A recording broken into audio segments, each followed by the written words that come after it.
Computer hiccup, it doesn't like my face. It's going to kill me.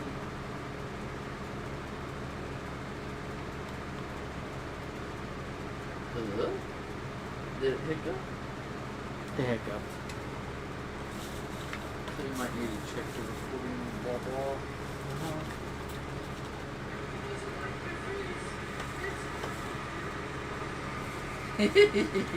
Alright, we're on. Oh wait, before I forget.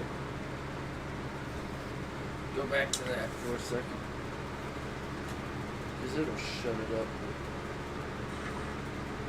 Yeah, you just shut it there so I can share it on Twitter, maybe Facebook. I haven't decided yet.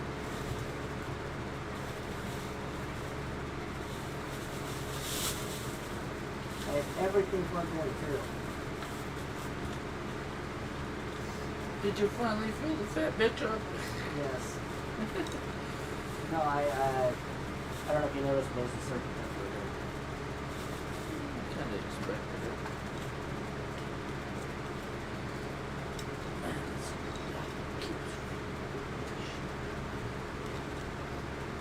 Hey guys, give him a minute. He's checking some stuff so that way we can record.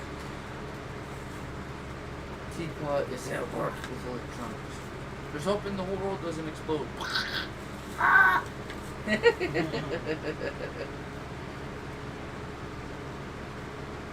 see though. Okay. We're going this thing long enough on the right wrist instead of swinging. Switch it back to the regular wrist. Oh. Nice.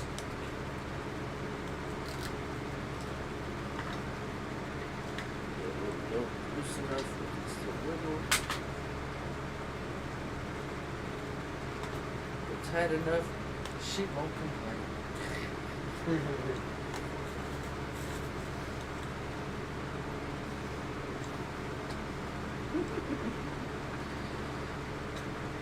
He's playing with his electronic toys on this episode of The Crazy Peeps. Shit! It's like plugged in? Yeah, the drive itself is plugged in. No. The screen said plug in. Where? It just popped up while you were messing with stuff. I don't know if it was saying, yes, you're plugged in now. Stop bitching. See, you didn't 100% clean. You got a knot of old Maverick bag. It's Hers or yours? Whose butthole did you plug in with today?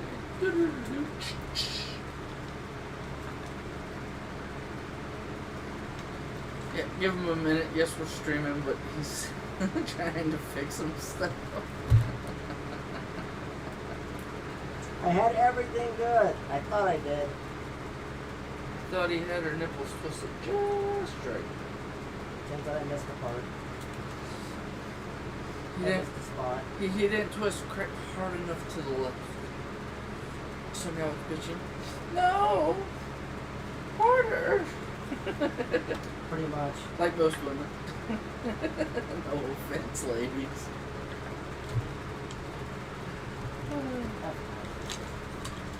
Fuck it. I thought that's what we said last week. Oops. My bad. Hang on. It's gonna plug a hole. Unplug a bitch, plug in a bitch, unplug a bitch, plug in a bitch.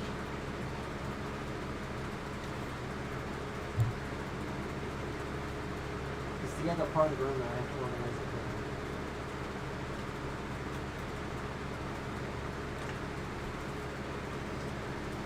I think that settled it. Hang on. No, you're good. And we are recording. Alright. Cool. I think I got it.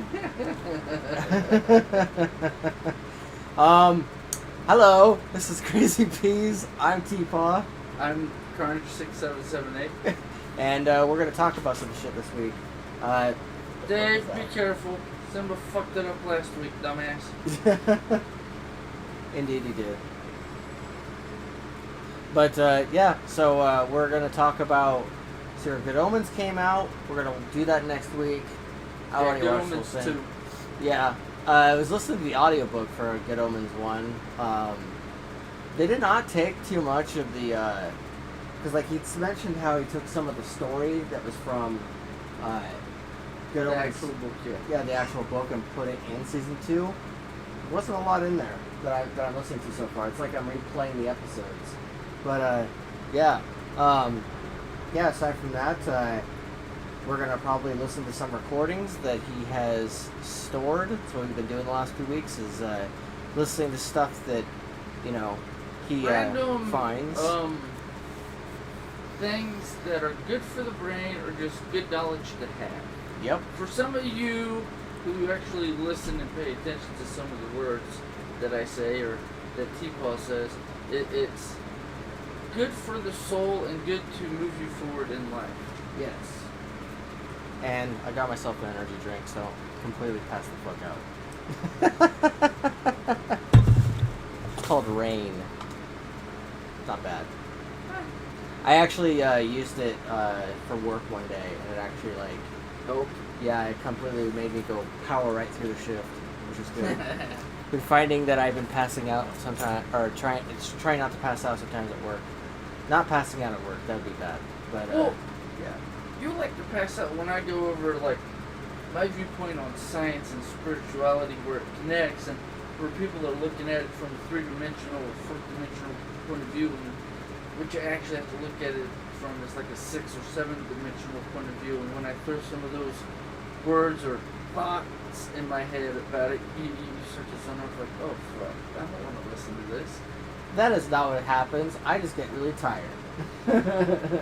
Yeah, apparently I go into monotone voice. I go into like preachers or people giving testimonies at church and stuff, and it's like, No, your brain just turns off. Let's put it this way: if it was like that, if it was like a sermon at church or whatever, then you wouldn't get much more than a minute into it, and then I would be out. You start to about a minute or two in. But it's usually not, because I know my brain, just the way I look at everything, it's like, no, three-dimensional, fourth-dimensional, that's too small of a dimension. And I've explained it to you about, like, the whole black holes and it being, there's only 10 dimensions I've actually, no, we've scientifically confirmed there's actually 11. It's like, no, you've only, that's as small as your brains can compute in the dimensional viewpoint. Yeah. What you don't realize is the actual viewpoint is so far into the ether of dimensional stacks that it's like, no, this can only be this big. No. See, that's like infinite. Infinite is only as big as you think infinite is. But where everybody thinks infinite is so small. Be careful, Dave, with your ass. Bumping USB cords.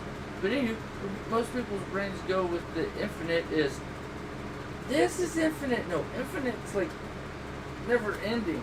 Yes. Infinity. Yeah, most people put it as, this is what we see. Yeah, just, that's what you see. Times that by 1,000,000, then times that million by 1,000,000, 1,000,000 more times, and then maybe you'll get close to infinite, but nowhere near where it truly ends, because there is no end. Yeah. People think in too small of a spectrum, which I think is fucking hilarious. What are you trying to say, computer? Update me, restart me. Outside of active hours? Yeah, don't worry about that. You can do it after the podcast. I was gonna be like, make sure it doesn't in the middle of it. No, it shouldn't. It waits for you to tell it to restart. Yeah. Unless you set like restart in like 3 hours, and then, haha, we got to the end of the podcast. And then it's gone. Just cuts. Just like fucking like right before the and then all of a sudden restart. It's like fuck. Nope. But yeah, like so this last week, it's been interesting. I've been listening to Stardust. Neil Gaiman narrated it, the author, and then I also listened to about part of good chunk of Good Omens, Good Omens, and then I was listening to 48 Laws of Power still.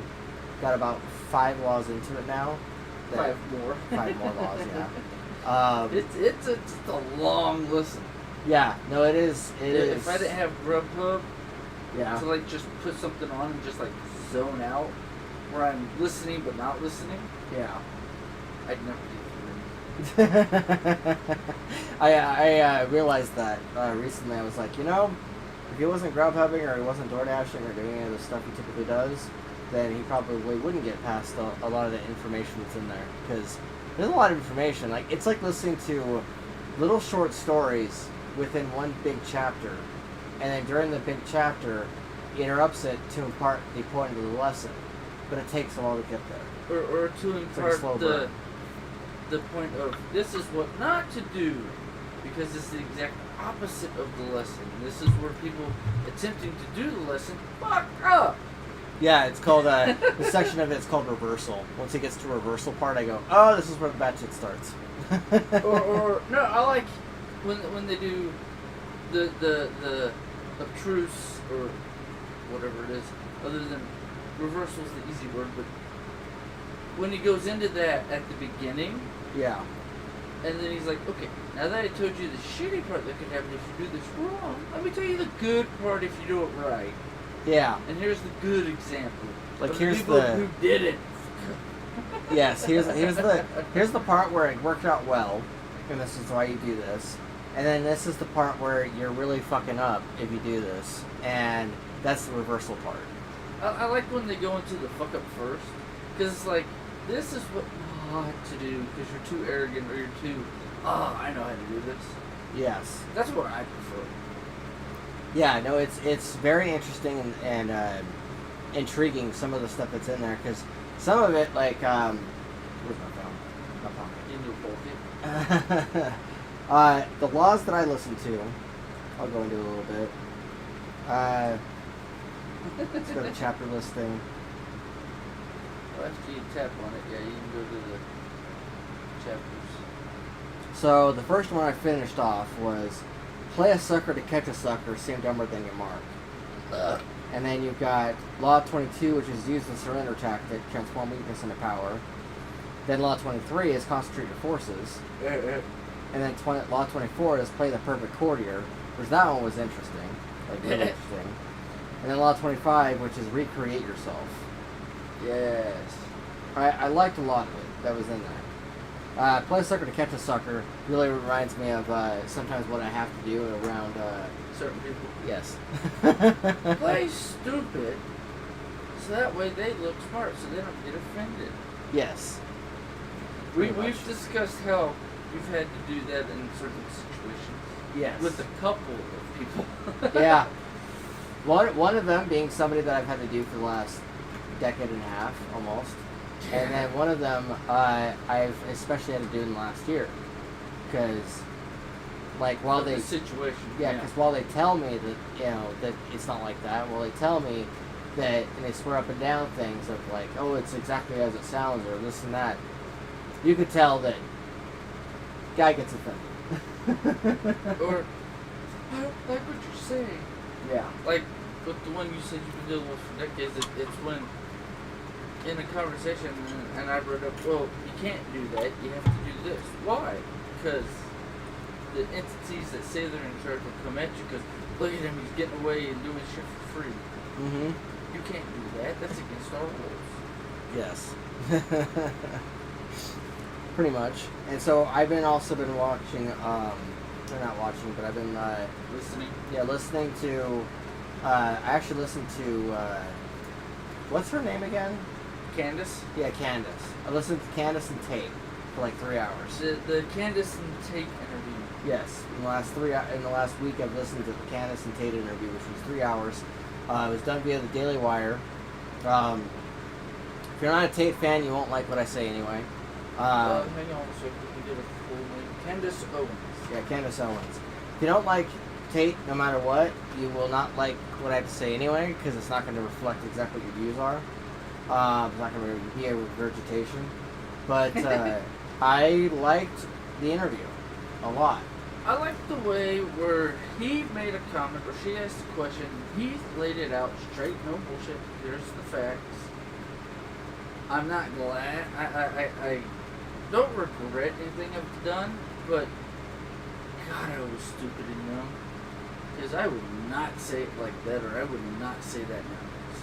Yeah, it was a nice little reflection piece as well, as far as like where you are 10 years prior, and then the interview takes place 10 years later and shows more of a reflection of who he is now as a person. And also, he wasn't wearing sunglasses. That's a weird thing to say, but he wasn't wearing sunglasses. Well, since the whole situation happened, he's like, okay, it's no longer do the bravado for the character that everybody sees as Andrew Tate, because that's my broadcasting bravado. It's, okay, here's the true me for these few interviews, so that way y'all can see the truth. And he even admitted, I think it was Tucker Carlson, he admitted that, no, I put on the bravado on purpose. Yeah. It's part of how I get the people to view whether I'm putting out the content or whether somebody else that is working with me or for me is putting out the content for me, so that way everybody sees the message. Yeah. Yeah, he was talking about that in the Tucker Carlson interview, and he was talking about that in the Candace Owens interview, though more so in Tucker Carlson. Sometimes he repeats what he says. I think it was because with Tucker, it's guy-to-guy talk. Yeah. So it's a little bit different with the interview, from my point of view, than him talking to her. So, I have to say, though, it's interesting what it's like to see Tucker Carlson, who's obviously still trying to gain his favor, versus Candace Owens, who don't give a fuck. Well, I don't think she's Tucker also was very, trying to gain she's his also favor. very it analytical. Was more of, well, from my point of view, it was more of Tucker Carlson trying to, because he knew it would get him the views because he just got fired. Yeah. But it was more of this is an interview I've wanted to do for a while. Yeah. And now that I can, I'm going to, because everybody's throwing him on the freaking crucifix and crucifying him when clearly they don't know all the facts if you actually watch or listen to anything he fully says in the full context. And I like that. Yeah, no, I heavily enjoyed listening to him and Tucker Carlson talk, because it was two guys talking instead of a full-on interview. It was more of, okay, I know you from this crap that's being portrayed by all the idiots. Yeah. I want to know what the truth is. Yeah, and I could tell that Candace brings a certain level of neutrality and neutral energy to it too, because it's the one time I saw an interview done by a female in full for that long, right? And not him having to kick her out.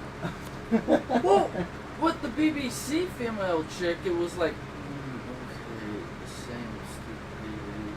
Even though you said we weren't going to go over this. Okay, now you're just repeating all the bullshit everybody else has said repeatedly. I'm tired of talking about this. Can we move on to something that's actually important, or actually, part of what you said you were going to talk to me about? I But liked he how talked about it afterwards, and I think it was another interview where him just putting out the stuff himself about, like, yeah, my brother said, yeah, we kicked their butts, high five. It's like, no, it was like stupid.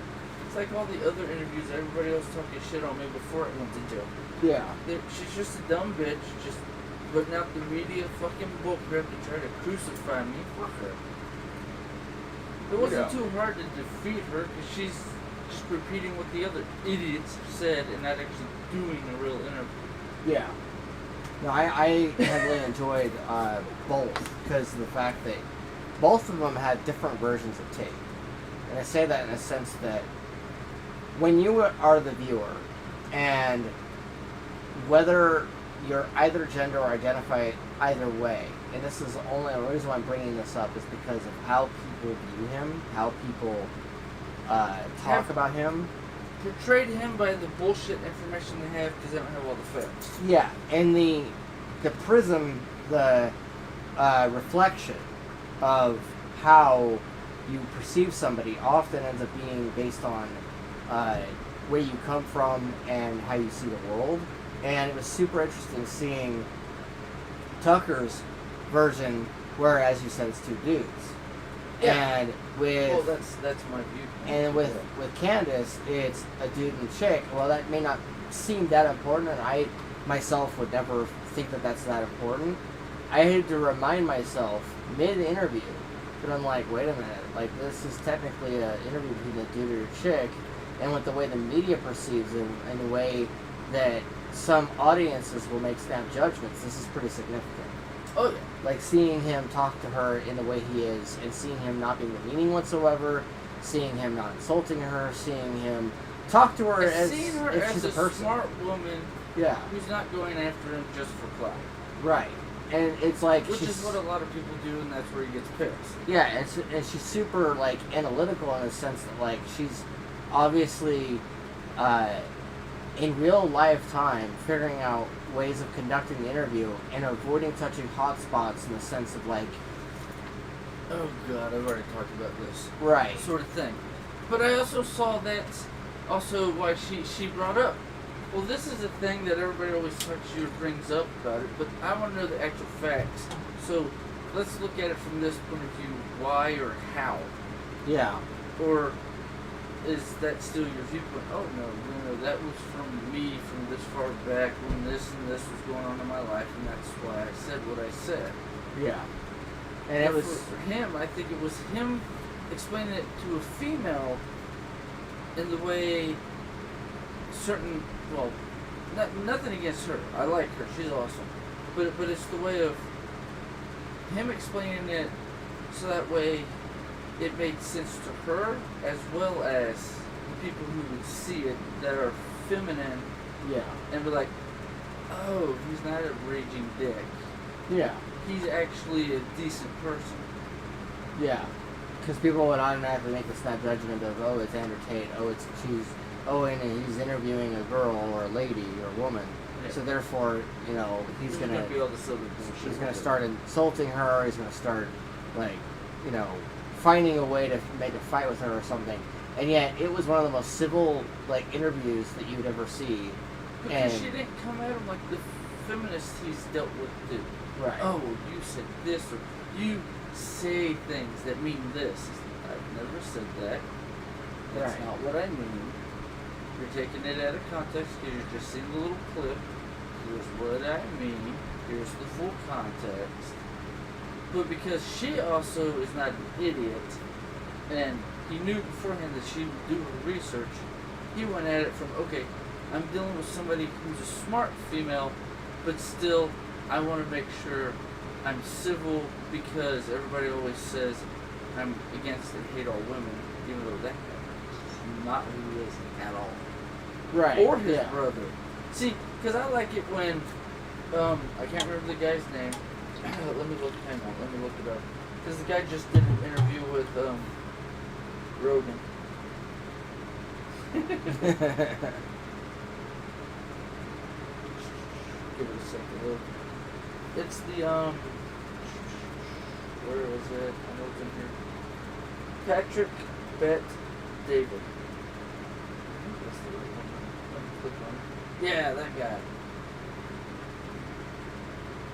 Okay. He did an interview with both of the Tates about being in prison. Okay. And Andrew went over how Tristan, and this is how I see kind of our dynamic, where Tristan was the, oh yeah, okay, don't give a fuck. Yeah, okay, show no emotion. Mm-hmm. Show no actual give a shit. Yeah. Which puts Andrew into the mentality, okay, he knows everything's going to be fine because he knows me being the older brother, I'll take care of it, and I'm just going to. Which gives him the incentive to do it. It's the little brother versus older brother thing. But in our dynamic, I'm the guy who's like, oh, okay. I'm the laid back, oh, what do you see a way to fix it, or well, where are we going with this? And you tell me, and we work it out. Yeah. Between us, but I'm more the laid back, oh, who gives a shit, fuck. Yeah. Mentality. Yep. Kind of like Tristan is to him. And it's also, like being in prison and coming out, it also changes your mentality.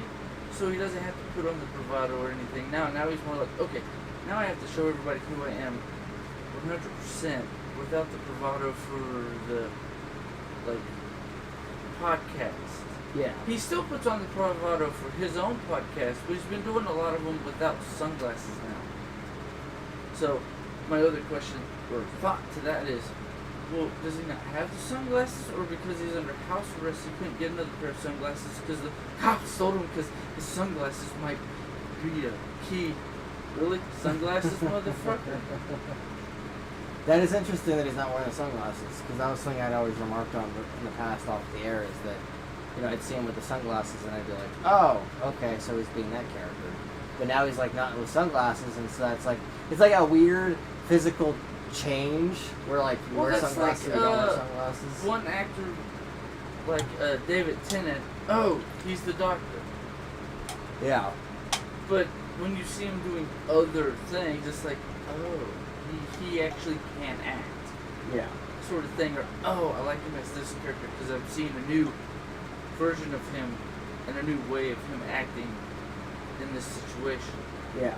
So for me, it's you're seeing the different parts of him that are beneficial for him to show, but also he's showing you that he's human and this is the other side of me.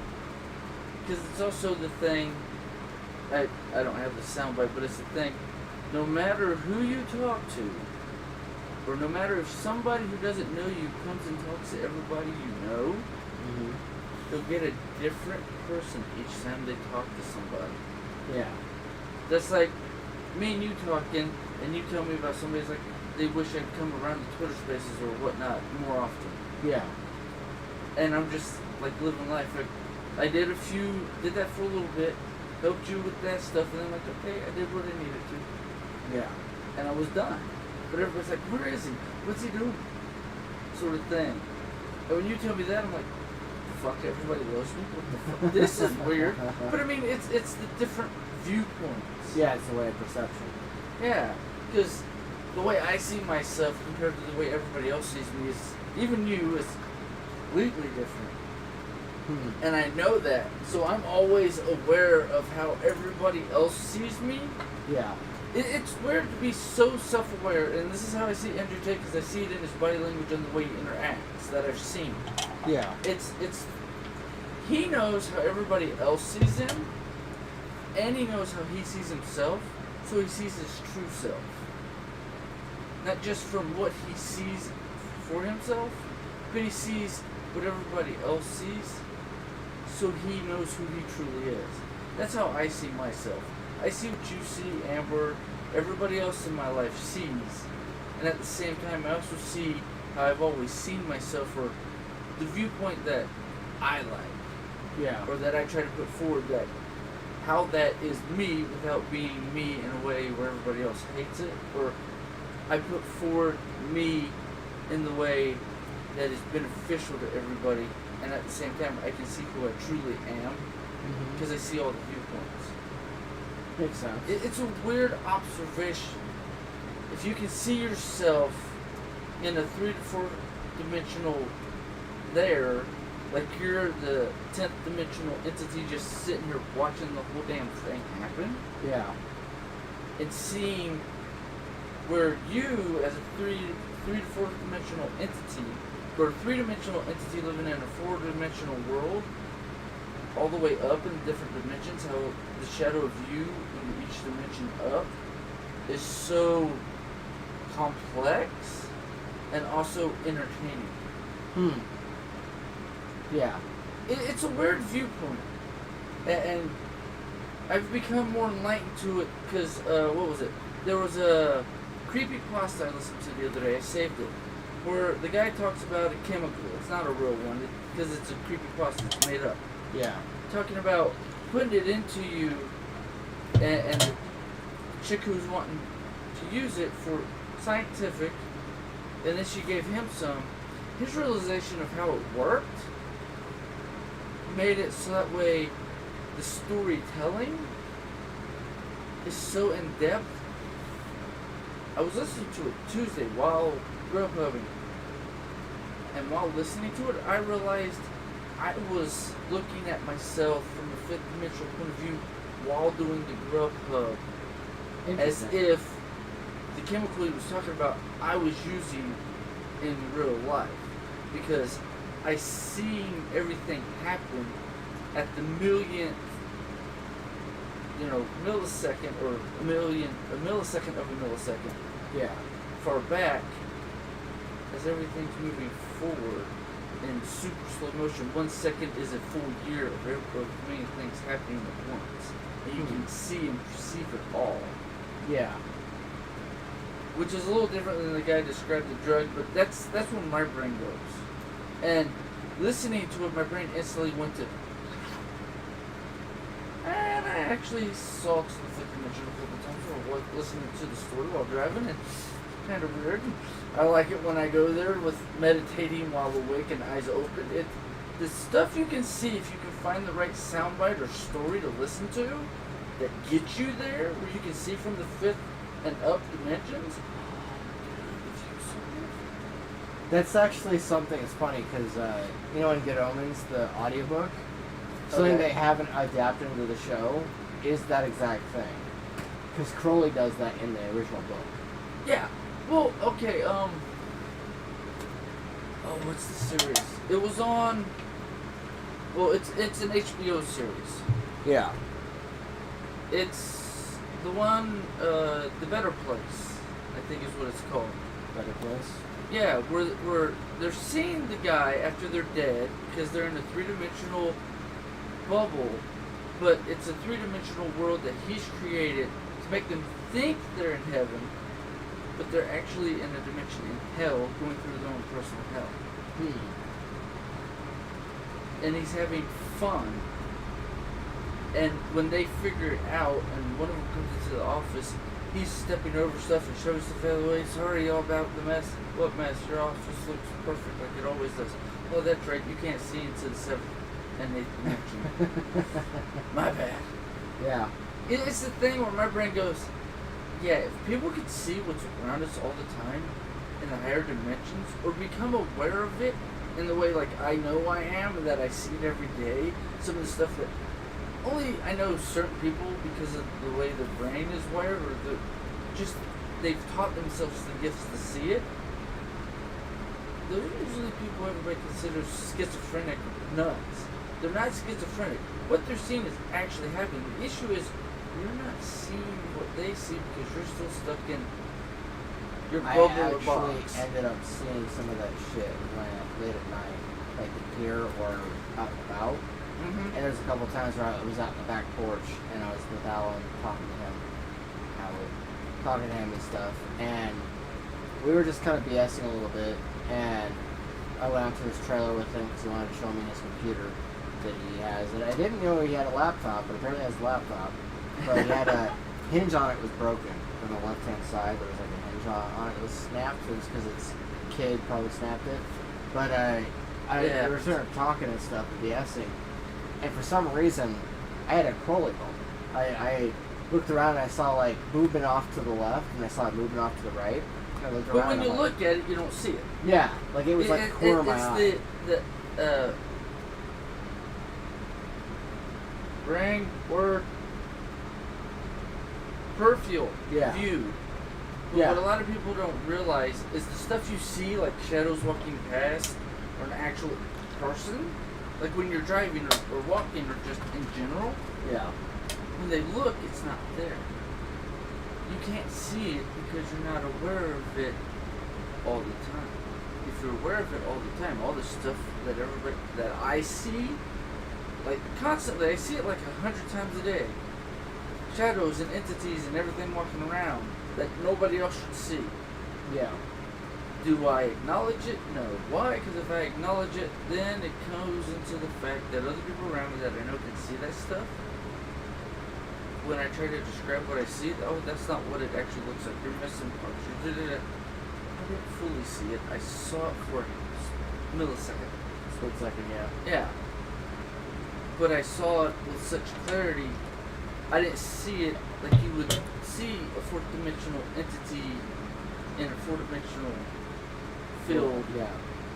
as a three-dimensional, like, corporeal or non-corporeal form movie. I see it from the fourth dimension, so I see it a little differently because I see what they want you to see, not what they actually are. If I actually concentrate on it, I can actually see what it is, 100%, without any issue. I've done it before. I used to meditate, and I just got to the point where I don't need to meditate like that. Like, Yeah. go into a full-on meditation, I can see everything around me, everybody, no matter what dimension they were in, all the time. Including my fourth, fifth, sixth dimensional entity that's sitting there that I'm the shadow of. It's really odd when you see it, where you're here, but you see the other dimensions and what you actually look like in those dimensions, not just your three-dimensional shadow. It's really weird. Funny is I actually saw it one night, a couple times actually. Which means you're at the point of almost sleep, which is where the mind opens up the most, or you're at the point of realization and relaxedness, where your body could actually, your body, brain, and soul could see everything together. And I was sitting in this chair one night. It was after you left to go home and stuff. It was like after the podcast was over and everything. And I leaned back in the chair and was trying to just mentally decompress and mentally just let my brain go into rest mode for a minute without going to sleep, because I wanted to get ready for the next part of the night that I was going to do. And I leaned back in my chair and I literally heard something around me moving, but Simma and Dave were over here. You could see them, yeah. Yeah, I could see them. I could see Simma and Dave right there. So something was moving behind me, and I'm like, the fuck? I'll turn my chair a little bit, and all of a sudden I see this flash of something that's there that wasn't there before, and then all of a sudden it went away. Do you know what it possibly was? What? It could be one of two things. One of the little demons that follows the Potter family around. Because we were talking about like the thing about them talking about the presidents and the timeline goes back and the lineage from the royal family is they're all come from demons because a demon brought himself to the third dimension to bang a chick and now all the we had demons around us, so we're part demon. Yeah. And we were making jokes about it. Remember that? Mm-hmm. It's that entity because you're part of the family, so now it's slightly attached to you. It's non-corporeal fourth-dimensional thing that keeps track of everybody in the family. Or it could have been one of the actual family members that dies that keeps track of everybody. Your family or ours. Or you saw your spirit animal, you just didn't know what it was, so you didn't fully see it. The interesting thing was that night was not only did I hear that movement and see it, but then Simba had moved over the cat tree. Dave moved over to the reptile cage. He moved over To sit on top of it like he always does. Yeah. And the speaker flew off the desk. Like it moved off the desk. Uh-huh. Oh, you saw me. Alright, I'm gonna fuck with you now. And I was like going, the fuck again? And then all of a sudden I hear chittering. And I was like, just because I write the word chittering in a book doesn't mean you do it at me. And see, the funny part with that could be the little, either a kid that's that in the family, or it's one of those, like, whatever we consider demonic spirits, or entities, that like to fuck with people. Oh, you saw me. I'm going to have fun with you. I'm going to laugh at you because you know it's me, because you slightly saw me, so I'm going to fuck with you just to fuck with you. And it hasn't been just that one night. Oh, no. It's now been a once frequent you start seeing it, or realizing it's there, I was like, oh, you know what? No, I'm going to poke and fuck with you. Because a lot of people go, to fuck, you know, they have the energetic reaction and it feeds off the energy. Even if you're like, what? The 1 second of what? Before you realize what it was, or see it for a half a second, it's a little bit of energy it feeds off of. What's funny is the couple times where me and Howlett have been having verbal disputes outside, I swear the thing is listening. Cause like they're always listening. Because I'm out back with him. We're like vaping and shit, right? We're just chilling and relaxing, And then Alan is slapping his face. And I'm like, thinking, okay, mosquitoes, whatever. But then he keeps doing it, and mosquitoes are gone. I'm like, is that a mosquito? And he's like, no, it's touching me. And I'm like, the fuck? And then all of a sudden, No, hang on, pause. The little tingle you feel? yeah. Right before you're about to go to sleep or right after you wake up, all the little tingles you can feel? Yeah. They're usually spirits touching you. Spirit animals, family spirits fucking with you just because they're noticing.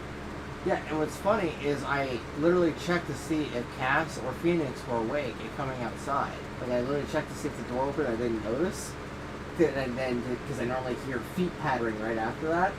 And there was the door hadn't opened. There was no feet pattering. In fact, I went outside, checked, saw they were all passed out and stuff, came back outside, and Hallett was sitting there, and he's like, no child? I'm like, no. I sat down, and he's still, like, getting bugged and shit. And then all of a sudden I hear more chittering, and I'm like, so, okay. I looked over to the side, I'm like, is that you? And he's like, what do you mean is that? I'm like, not you. Okay. Maybe it's not yours, or maybe it's, the family, dad's family. No, maybe it's not messing with you. It's having fun with you. But what if it's not my family's or anything that's yours? It's Hallett's. And it's like, oh, I'm going to have fun with Hallett because TPAW's right there. He knows I'm here. Oh, I'm just going to have fun with this. I'm going to feed off the energy. Because it's you putting out extra energy. You're not containing your energy fully and putting it out. Yeah. Or because you contain your energy so well, it's the what poop, you got to look for it. It's the extra spike of energy you're getting out that's just extra energy that's dumping out of you. I've actually seen more than just that, though. Oh, no, I don't doubt it. I saw one that was behind me, that one that I've been talking about. And then I also saw, for a brief flicker of a second, it felt like I saw Ares. And then for a brief flicker of a second, I saw another corporal thing, like entity. And, like, it's been... Non-corporeal, yeah. Yeah, it's been kind of frequent now, like where I've been, But like, see, the flickering thing is, things. Ares, now that he's passed on, could have taken up the, I guess, ownership. Yeah. Because no longer has a corporeal form. And being your spirit animal because how much love and compassion you show for that animal. So because he knows he's loved, he's going to stay with you. He tries to protect you. But with as much talking as we've done about this sort of stuff before, Yeah. you're subconsciously becoming so aware, you don't even realize it, but you're seeing it and becoming so aware of it, that it's not hindering you, but it's pushing you to the next step. What I always talk about, the corporeal form that holds us here is only a stupid meat robot. We're not actually here. This is only the meat robot that we're using to give out the message or to try to become aware so that way when we die and leave the corporeal form, we have knowledge that we can keep with us. That makes sense. It was also in Sandman. I don't doubt it. The comic book But I mean, series. a lot of these comic book and like Omen and stuff like that, they talk about it. And they talk about this stuff because I always talk about it with you every once in a while. Probably on a constant, but I know who I am. But it's the thing of, once you accept that that's possible, or that it actually exists, Yeah. like, because of the way I've described it to you, I've seen how you've become more aware and awake for it. And you're moving to the point where I am. Because I'm almost to the next point. I already know where I'm moving. I'm almost to the next point where this is just going through the pattern so that way I don't have to worry about this space. Yeah. I can just do whatever, wherever, whenever, at all times. I'm not actually conscious here. I'm letting myself go in auto mode because I know what I need to do here in auto mode and everywhere else. Yeah. It's the whole thing. How can God be here with me, or the Holy Spirit, Holy Ghost, whatever you want to call it, here with me, yet be with everybody all at once?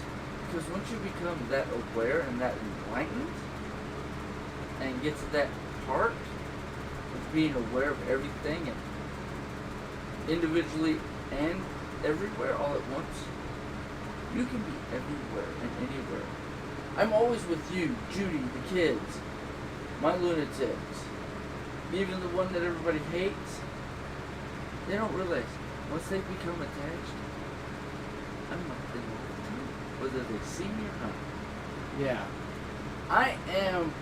I know what's going on at all times. That's like the phone call about the kid attempting to run away. He didn't run away.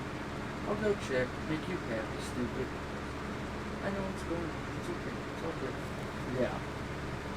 Because you and Dad, once the friend got pressured into telling what was going on, we're going to go to Salt Lake, and I'm like, I'm just going to sit right here, because in a few minutes I'm going to get here's where I am, love you. And I did. Yeah. I'm like, okay, tell Mom, da-da-da-da-da-da, and I went. Yeah. I already knew what was going to happen. I had the inclination. I stayed in Ogden for an extra half an hour just to appease other idiots that were keeping track of me spiritually. And I'm like, alright, I'm done with this stupid shit. I'm going back to where he will actually be. Yeah. And what I thought would happen, happened. How? Because I knew it. It's the weird thing, becoming so aware of everything and anything around you that's happening or could happen makes you be able to know what the future is. Like we've talked about, I tell you something, you're like, yeah, I don't know, we'll see, and then it happens. Yeah. It's like you're a fucking prophet or something. I am, but not in the way the church sees it. Yeah. But I know that it's a capacity to become that way. Just from knowing where you are in all dimensions at once. Now, I can't see all dimensions. I can only go about 10 to 12 up. Yeah. In my current enlightenment, spiritually, the way I see it. Yeah. But I'm so aware of it, I don't even think about it. I just do. I can't deal with that right now. I have to deal with it later. And I put forth the energy so that way what happens will come forth and go in the way that I want it to, so I can deal with it later when I'm able to. Yeah. Becoming so aware of your aura, and this is the funny part. Wife's like, you're not practical with me. No, I am. The difference is the way you see auras and the way I see auras is a million times different. Why? They dump out so much extra energy.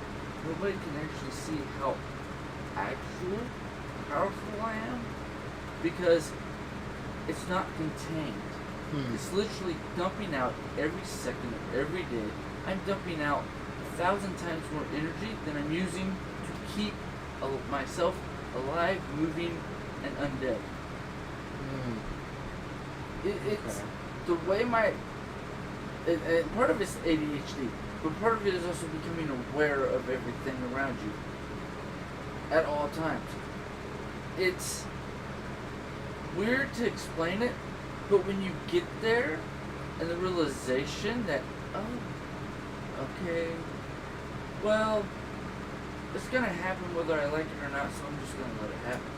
Yeah. And I'll just play the hand I'm dealt. Like with poker, or 21, blackjack. Yeah. It's, you know what's coming, and you know a high probability of what will happen, especially if you're good at counting cards. But it's like, look, let's see, let's play the game, let's see where I'm dealt, let's see what happens. Oh, I know how to work this one. The consciousness or awareness of it is so mind-boggling to most people. That's where their ADHD hinders them instead of helps them, because they don't know how to use it in a way to get forward in the path or the hand they're dealt. Yeah. It's a weird. The only thing I can think is awareness. Awakening of some kind. Yeah. It's a way a way of becoming so aware and so have control over your energy you leave everywhere you go. Driving the car with the wind blowing, me walking around, doing all this stuff. I know where I've been because the way my mind maps out everywhere I've driven or walked, I have 90% of this world fucking mapped. And when people talk about, well, yeah, this and this section of the world, da da da. Oh, they missed this one thing. It's gonna be fun when scientists find that one thing. Because I hear stories and I listen to them, and some of these, like creepypastas or talking about like wendigos and stuff like that, and skinwalkers and stuff, and the way I see it, or the way I have to say it for people to become aware of the way I see it, Yeah. doesn't fully convey what I want everybody to see, but it's the best I can do with where everybody else is, because it restricts how I can explain it. Yeah. Which is slightly frustrating, but also at the same time, I'm learning. This is why I tell you stuff. And some of the stuff I lay on Mom after I've told you a couple times to see your viewpoint or see how you absorb it. And then I go at it with Mom, because the way she absorbs it is different. And she becomes more self-aware and universally aware. Yeah. Or cosmos aware, I guess would be the best way to say it.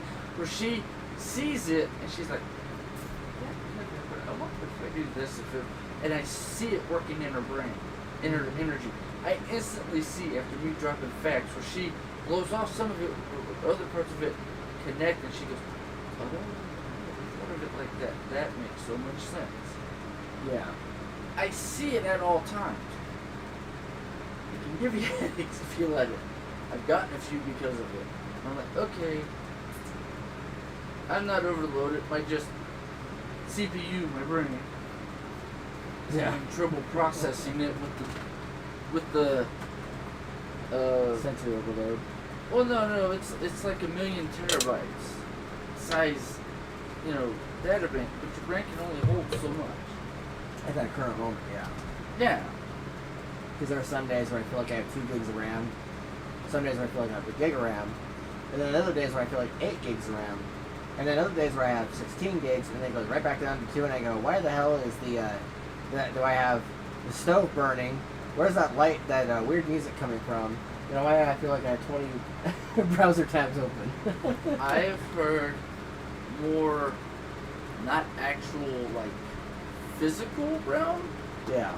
music and sounds playing today. Dude, I feel like today, 10 times, I heard basically like a spirit or wendigo, skinwalker, those sort of situations where they're like, I heard this, or like just paranormal stuff where I heard this music but nothing was there.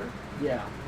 I've had that happen 10 times a day, which means I know I'm close to the next step to get to the next set of dimensions or viewpoint I need to, so that way I'm at a place where it's just like, oh, okay.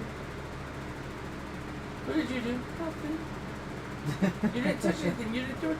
Why did you do that? Yeah. And just sit back and watch it. The energy, the whole thing, just and just have fun with it. Yeah. Like with the situation you saw where I got triggered because basically I felt like I was getting blamed for something. It's like, listen here, you want to fight? We'll fight, jackass. Yeah. Well, this is what I was morning. told. Well, fuck them. They're stupid. They can't do that because legally, you. Da da da da da da. Well, that's why this is supposed to happen. No, that's why you wanted it to happen. So that way you didn't have to deal with them saying, no, you can't. Yeah. Screw what they say. This is what's going to happen whether you like it or not, assholes. Because this is the current situation. Yeah. It's the thing my dad taught me. It's, oh, you are putting a wall. Okay, I'm going to walk right through it. I hope you're ready to clean up the mess, stupid. Yeah. I saw a bit of that in action.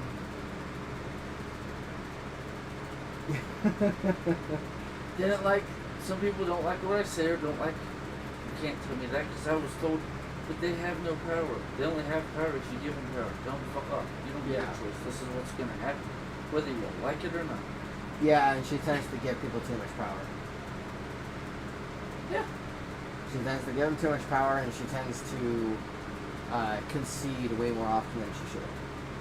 But that's also kind of a female thing. Okay, I'll be nice, I'll concede. That's more of a feminine thing. Her one To also try to is keep not the bad. peace. But the issue with trying to keep the peace is you're gonna get burnt eventually, so why should I keep the peace? Let's see Yeah. what happens. Why did you do that? Just wait Yeah, I've You've seen that live. yep, I have seen that live, but I've also executed it myself. Throwing the grenade and to see the fireworks. Or just light the match and to see Yep. who dumped the gasoline, just leave right back to him. Yep, Oh, fuck it. pretty much. That's most of the fun I have. Why do you do the things you do? So what I saw. You wouldn't. And because of some of the stuff I've told you over the years, especially the last 3 years, I've seen how you've become more aware of it from seeing me explain or my viewpoint on, oh no, I knew it was going to happen because that was the next step, that was the only Yep. step that was going to happen where you were at the time. And you becoming aware of it has helped you, so me moving you up is also moving me up, because while I'm helping you move up, I'm already moving up, and I'm trying to drag your ass along. Yep. And you're not actually slowing me down because you're letting me speak my piece and tell you my viewpoint and how I see the craziness I see. There's no point in talking over you or trying to say where I'm Tell me coming I'm wrong. from. Or that. I mean, it's just a perception thing there. But, like, Okay. it's... Because, like, when someone says, oh, you're wrong, it means that they are having a conflict. Or they're running into something. That Like, wall they're that they yeah, still can't get over. Yeah, they're bumping into something, and their perception is having a difference, or a difference of opinion, or a difference of forethought. And so, when someone is trying to be like, "Oh no, that's not right. This is what it is," that means they're either rushing to correct you, which means that they obviously don't get to say a lot, or they are having such a conflict with what they just perceived, or they just heard, that they aren't going to listen or learn from the difference. Whereas me, I have had such a shift monumentally, not incrementally, because incrementally means that I would still bump into the wall. But I've had such a monumental shift in, like, not only the way I think, but also the way I perceive and the way I learn and take in information, that I don't tend to, I don't know if you noticed that, but I don't tend to disagree, at least not Straight off. yeah. I tend to wait till after I feel like I've heard enough of what you're trying to say or what somebody else is trying to tell me before I'll say, okay, well, this is where I come from. Because that way, you know, if you're impulsively responding or impulsively reacting, there's a chance you will lose information. Or there's a chance that person will bump into that right back. Because, you know, if you bump into it, an argument tends to happen when you yourself as the individual bumps into something. When I say bump into it, I mean disagree. When you bump into something, and then that person responds aggressively or responds in such a way that it turns into an argument because there's a difference of opinion. And typically speaking, with two people who are having a civil discourse, that doesn't turn violent. But depending on you as a person, especially if there's a lot of negative field experience, a lot of negative history, it will turn violent. Like, for instance, this morning, when you and another person were having your guys' difference of opinion, you both were causing each other to be incited to be aggro or aggressive. And that caused a difference. That caused I realized disagreement. where I went, but I was like, Yeah. it's what, from my viewpoint, you need to see it from my viewpoint that you're letting somebody else control you. Yeah. Nothing more than that. Yeah. Did I get loud? Did I get aggressive? Of course. Because when I get this certain fight to what I'm saying, it's like, oh, okay, we're going to fight, then I'm going to be the loudest, biggest fucker here. So that way it looks like I win, even if you don't agree with what I said. Some of the stuff you guys have probably heard him talk about how he is on some things and how he will get fighty. I witnessed that this morning with somebody close to me, and so I I felt it doesn't like happen a lot, but it Yeah. does happen. I'll admit it. That is one of my downfalls. I felt like if I had stepped in on any of it, I would have simply either gotten lost in the chaos, or I would have not helped the conversation. So I sort of just held my phone up and just kind of was like, I'm just going to sit here and not talk. I saw that when I realized that's what you're doing. I'm like, okay, he's playing the. I want to hear all viewpoints, and we'll go from there when we get there. Yeah, well, we'll see what happens, because right now fireworks are happening, and if I try to touch it too far, I will either might get burnt. I will burn myself, or I will say the wrong thing, causing the bolt to turn on me, and that's not the point here. So I will just sit here, hold the instrument of communication up, and just sit pretty and listen, and not say much, because I feel like if I get too far involved in it, it will not go the way it's supposed to. And then what's funny is, as I was listening to the one at the 48 Laws of Power today, it said to do exactly that. But, and I agree with it.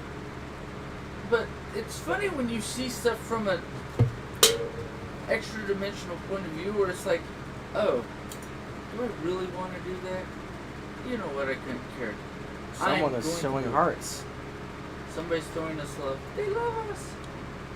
I appreciate you guys too. That is new. I didn't notice you two did that. Either it's an automatic heart thing, or somebody's literally putting up hearts. I think somebody's putting up hearts. Because look, we got 2 likes. Yeah. One of them's me. Okay. So that means somebody's watching us. It might be the other crazy we're talking about. Yeah. which I'm okay with, because you know me, I don't care who's watching. I'll just ramble and spill all my bullshit out. I don't care. Yep. Which goes into one of the sound bites I'm going to play later, but yeah. But I felt like if I intruded too much, it would have caused too much extra fuzz. Yeah, and then after the 2 times the interaction happened and the person cut off the connection, I was like, okay, I made the right move. And then after, like, later on in the day, it happened again. Is that a pistol? That is confetti. Confetti and smiley faces and now somebody's laughing. I think it is your wife. Or maybe your kids who have her phone because she's watching, or one of them. And now they throw up 100% too. Yeah. I'm like literally like trying to interpret. That means we're right. Yeah, I'm trying to interpret like emoji speak right now. Well, I mean, we might as well. We're having fun with it. Yeah. I saw it. I'm like, oh, that's interesting. But I kind of just sat back. It was one of those times where, like, 10 years ago, 10 plus years ago, without all the excess wisdom I've accrued over the last decade, You'd have jumped in. I would have jumped in. I would have been stupid and jumped in, and then it would have gone even worse. So, I learned in that moment, I was like, this is where my excess wisdom of dumbfuckery has taught me to just sit there and listen and kind of just moderate where I need to, but it really feels like it's just these 2 people that need to interact. So I will sit back, Force is telling me to shut the fuck up, I will listen, and then that will be it. And if I need to intrude, I will, but if not, I will just sit back and listen. You see, here's the funny part. You've said the Force a couple times when we've talked about this. My viewpoint on that is that's the Holy Ghost telling you what to do or what not to do, so that way you're in the where you're supposed to be sort of situation. Because the way you've described the feeling and the energy. Yeah, I've described it as like this other voice. Yeah. For me, it's like your conscience, which I accumulate as also being like the Holy Ghost. It's don't do that shit. But also with becoming aware of myself from other dimensions, and in other dimensions, I've become so aware. I'm like, oh, that's also my higher dimensional self telling me, okay, do it now. Watch the fun. Because the 3-dimensional, 4th-dimensional field is controlled by time. And 5th, 6th, and up, time, everything that has ever happened and will ever happen, all happens instantly. They see it all happening. Just think about it this way. If one day, 24 hours to us, or 24 hours God's point of view from whatever dimension he's in. It's like microseconds. No. It's 1,000 years here. 1,000 years into 24 hours. How slow are we moving compared to him? I would think we're moving incredibly slow. Yeah. It's the thing of, I created this thing, I'm going to watch it. Oh shit, now it's moving too fast for me to watch. But how do you get too fast for God to watch? You don't. Because of how fast everything happens for him. We just look like little, like, from what I see, it's like watching, like, Sims or something. When you put it in super fast mode and just watch them zing around, yeah, you're just watching the outcome. You know what they're going to do because you programmed them to do this. Now let's watch and see what they actually fucking do with the programming they did. Sit back and just watch the show. You can slow it down, you can make it act, but you, as the god of that sim world, you can tell them what to do, or you can let them do it on their own. Yeah. And watching them do it on their own is more fun. I'm not getting any emojis anymore. I'm sad. I realize it because it's like off in the corner. I gave you enough attention. I'm going to bed. Yeah, it's like a thing in the corner of the screen right here, and so I was like seeing like the, and then now I'm like not seeing anymore, and I'm like, damn. My only question is it Howlett, Jay, or Ghostel? I don't know. Either way, it was fun to watch for a few minutes. Yeah. So. But like what you're talking about there, it reminds me of Good Omens, the novelization. Yeah. Not the show, because the show itself is like... The show doesn't go into it. Yeah, it's like a brief summary of what's in the book. They said, okay, here's some more emojis. But, okay. But that's like I was saying about Good Place. The Good Place series from HBO. It's the guy can see to the 7th dimension, but the other people can't see that because they're not aware of it. So that's how I view it all. It's just a different dimension. If that makes sense. No, it does. It does, especially after I listened to Crowley and Zarafel debate it for at least and in the books, you can, with the language, you can tell what they're seeing or what they're actually experiencing. Where in the TV show, it's stuck in the 3-dimensional. Yeah, it's like a. It's a visual a recording of a 3-dimensional in a 2-dimensional box. Yeah. So you're not going to see what they see, and they're only going to say things here and there, which give clues that they're seeing from a higher dimensional point of view. But they can't show it on the TV show because there's not a way to show it with our current thing, unless you use certain like programs. Especially with like me gaining like earwax or whatever the hell it is in my right ear that's causing me to be half deaf. I was like listening to it and I was like, wait a minute, like there's so much to be gained like, just by hearing something versus seeing it. Like but there's humans, also so much to gain when you don't hear anything. Yeah. But you're seeing everything. Yeah, it's a weird place to be. Yeah, it's interesting because I've never tried to like I've muted the screen or I've muted something while watching it so that I can like just watch it rather than hearing it. But it's interesting what can be gained by listening versus watching. Like there's so much to be gained, especially when you train your ears the right way. Because if you're just simply viewing it, then all you're seeing is what you said is the 2-dimensional image or 3D or 2-dimensional image on the box. Whereas when you're listening to it, you're listening to things beyond what is audibly heard. You're also hearing the blank spaces, and you're also hearing the sounds of the that's thing. why I like audiobooks. I love the audiobooks. TV shows and movies and stuff that they do when they're recreating books. Yeah. I like the audiobook because I can listen to what the characters are thinking that you can't see in some of the TV shows and movies that have been produced to recreate it. That's where I like books and stuff. Yeah. Because you get more insight to everything that's going on that you can't actually see. So for me, it's a more enjoyable experience. Yeah, I could tell that when they recorded Sandman, the comic book, because the audio series that I've been listening to for Sandman is not the TV show. the Oh, TV hell no. show. They're I two completely I different literally things. thought that they would be very similar to each other, if not like almost identical. But there is so much that you gain out of listening to the audio series versus watching the show. Oh yeah. Like, there is a part where Desire, one of Dream's siblings, pops up, and I swear when I was listening to Stardust, I realized that Stardust was recorded way before Sandman, which means that the actor who plays Desire on the audio series probably took influence from Neil Gaiman himself. Because when I listened to a character when I listened to a character in Stardust, I literally I told the wife this. I was like, texted her was like, I swear, I literally did this. Nearly broke my neck because I was like, even though I'm only going to see a picture of the audiobook cover and everything. Oh yeah, but what your mind perceives from the audio is way bigger than what you can see on a TV screen. I was listening to the audiobook, and I listened to Neil Gaiman do like a voice for a character, and I swear I thought I heard the actor from the Sandman show playing Desire, and I was like, wait a minute, did I just hear Desire? No, I didn't. I heard Neil Gaiman playing another character. What the fuck?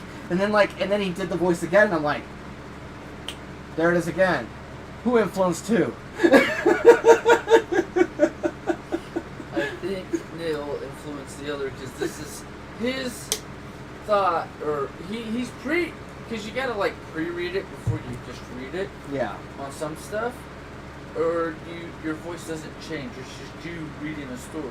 Yeah. But if you know how the voices change, like you do with your story, you do in the audiobook, you're automatically changing your voice and altering it for each character. Yeah. Subconsciously, because you've already thought about this thing a million times over. Yeah. I haven't. See, I went from liking audiobooks To loving. and went from enjoying the medium and appreciating the audio quality of it to after Sandman and after Stardust and now I'm listening to Good Omens. I fucking love audiobooks. Yeah, now you know why I dive in and just gone for 2 or 3 days just Yeah, I just gobble it up. I'm like, I don't want to ever give up my Audible subscription ever again. right? It is such a great medium.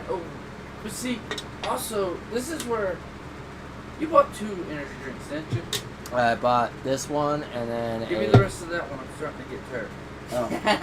You can have your other one. You go. Okay. I'm still in your damn because I can feel it because how much I've had go through my brain today, especially with the Only an hour in.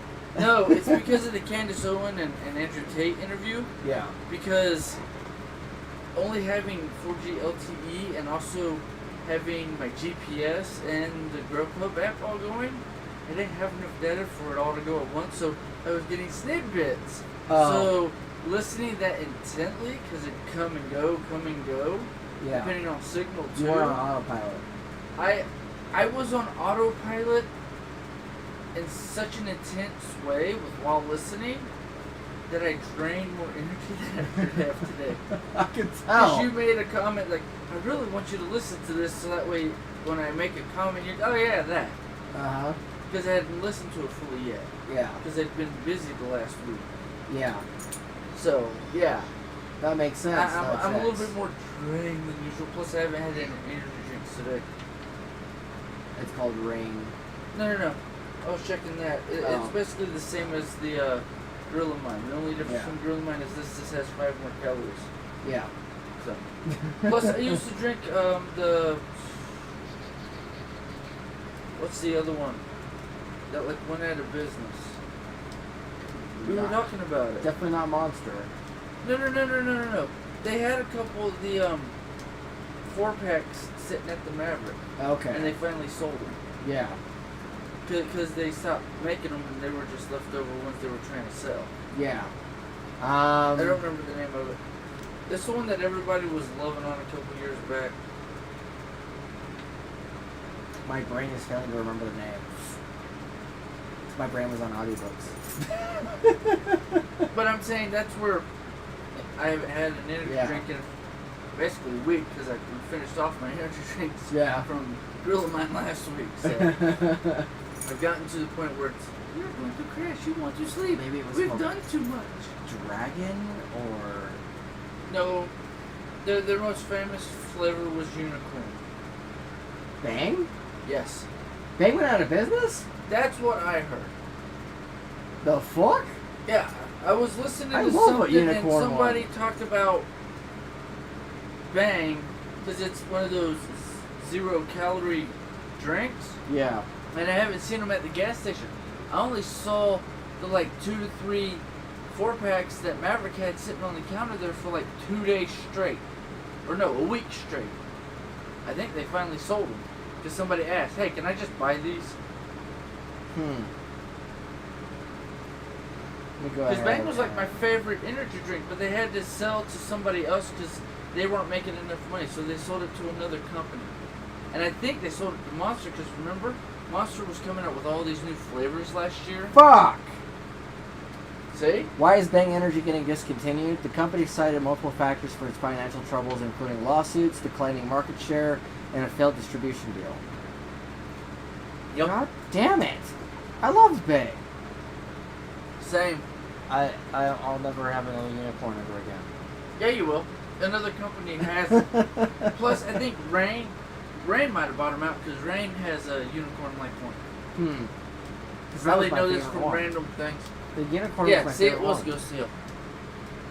Boobs, Boobs, ooh. ooh. Also, Nyx say what? Bang filed for bankruptcy last year after mounting costs from little addition. Wait, this is bugging me. The format of it. We'll go ahead and move this a bit more. You're fine. There we go, now it can read better. Also, Nyx says hi. Are you meaning Phoenix? Yes. Bang filed for bankruptcy last year after facing mounting costs from litigation. In addition to the suit from Monster, the company also said in its October filing that it agreed to a $115 million loss settlement with PepsiCo after a distribution deal between the two ended. Legal battles have continued in the company. Again, I'll never have a unicorn again, and I'm sad. Yeah, you will. It'll just come out different. Maybe it'll be like a Mountain Dew unicorn. That'd be amazing. Mountain Dew, get on that.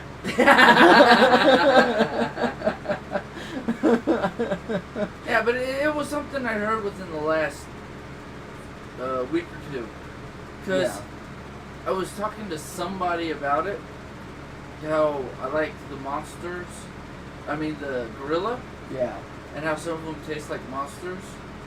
And during me just going through some stuff about energy drinks and whatnot, somebody brought up and something I was listening to or talking to about how Bang went out of business. No, I remember where it was. It was at the gym. When I went back for my second session to go work out after we didn't get a full workout last Tuesday or Thursday. I think it was, yeah. Yeah. Somebody, I had brought it up and they're like, oh yeah, no, this is why. Because they didn't have it in their little coolers. Oh, yeah. Their stand-up refrigerators. Yeah, the the glass. Yeah. Hmm. They went to just the C4 and I can't remember the other brand. Yeah. It might have been Rain, but I'm not sure off the top of my head. Yeah, I know that Brain was one of the only energy drinks that they had on the DoorDash store a couple weeks ago. So I got Rain instead with Bang, even though Bang was clearly on there. And then, Bang wasn't on there, so I went for Rain. And I'm like, then I got Rain and got it in here, and I started drinking it. And I'm like, holy shit, this is great. And I'm like, okay, maybe I'll get into this more. And I'm like, where the fuck did Bang go? Now I know why. Yep. God damn it. Yeah, that was something that just popped up in, my randomness of info I received from everywhere. God damn it. Why do these energy drink companies have to have dick measuring contests and then kill the other one?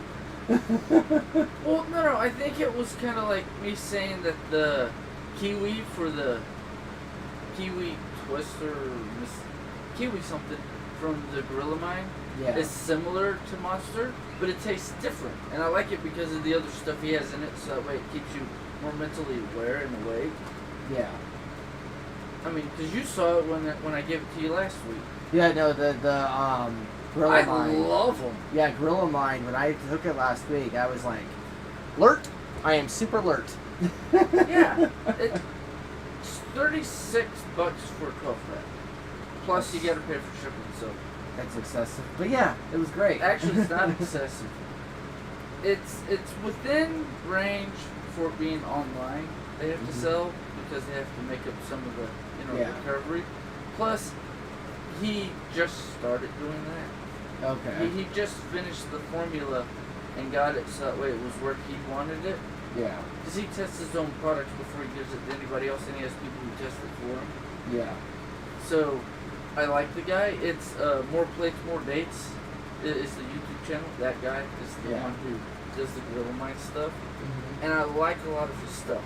Because the way he's done his research compared to a lot of the other like protein brands and whatnot, I like the way his brain thinks because I've heard him talk about certain things like working out and whatnot. And one of the guys I like, who's a doctor who has a podcast and talks about like cold plunges and doing other stuff with your body. Yeah.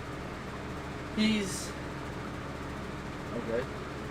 made comments. I closed that window and you go, okay.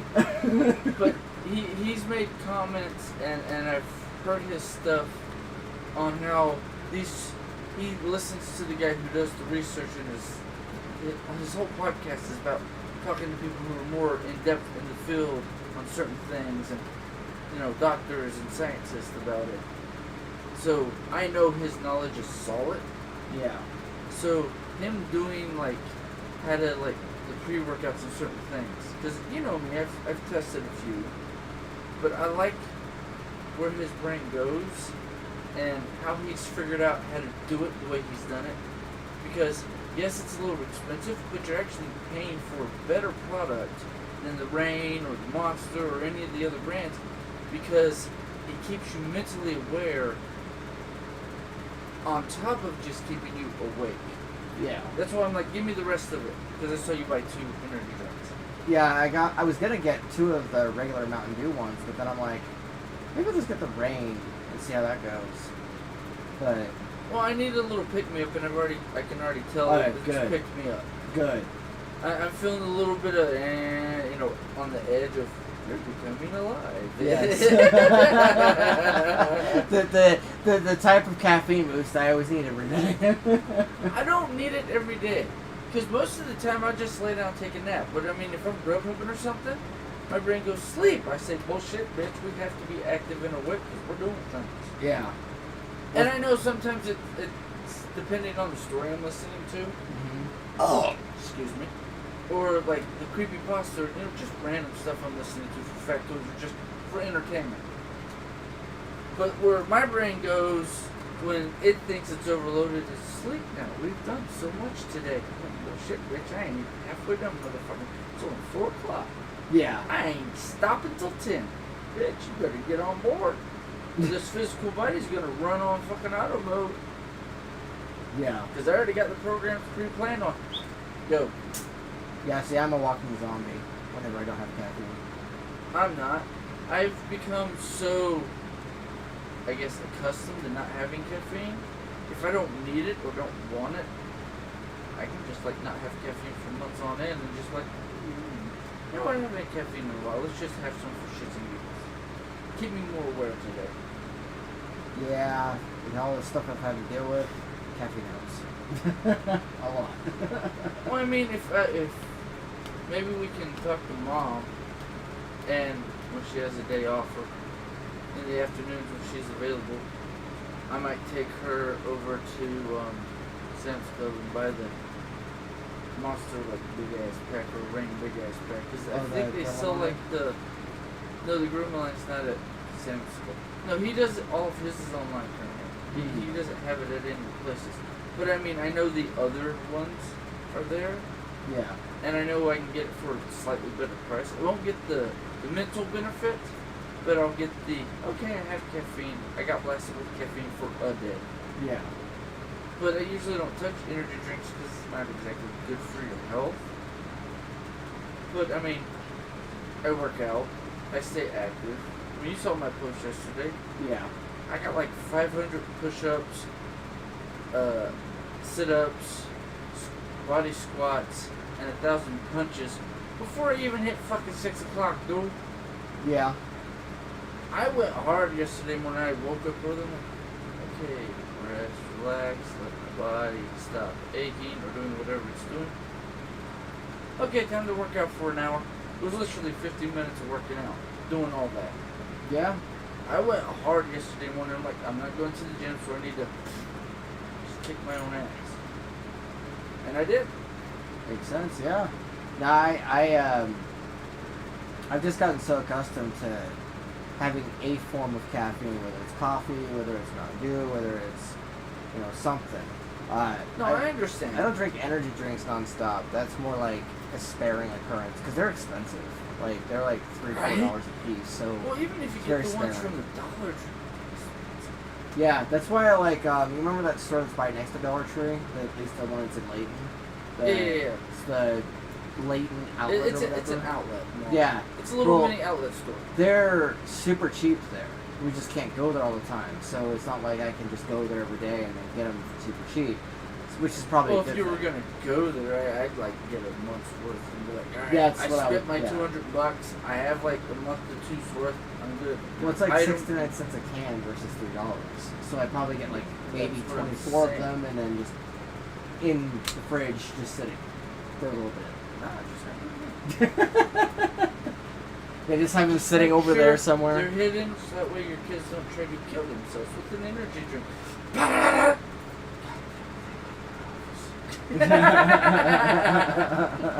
Yeah, no, what's funny is Phoenix managed to open one of my the Mountain Dew Kickstarts, and so she was drinking from that on her birthday, and I'm just like going, damn it, Phoenix, this is for me, but okay, whatever, it's one, just one, it's fine. But if like I found like all 4 of them were, or all 3 of them were like Mountain Dew Kickstarts, I'd just be like, and that's the end of that one. Fuck.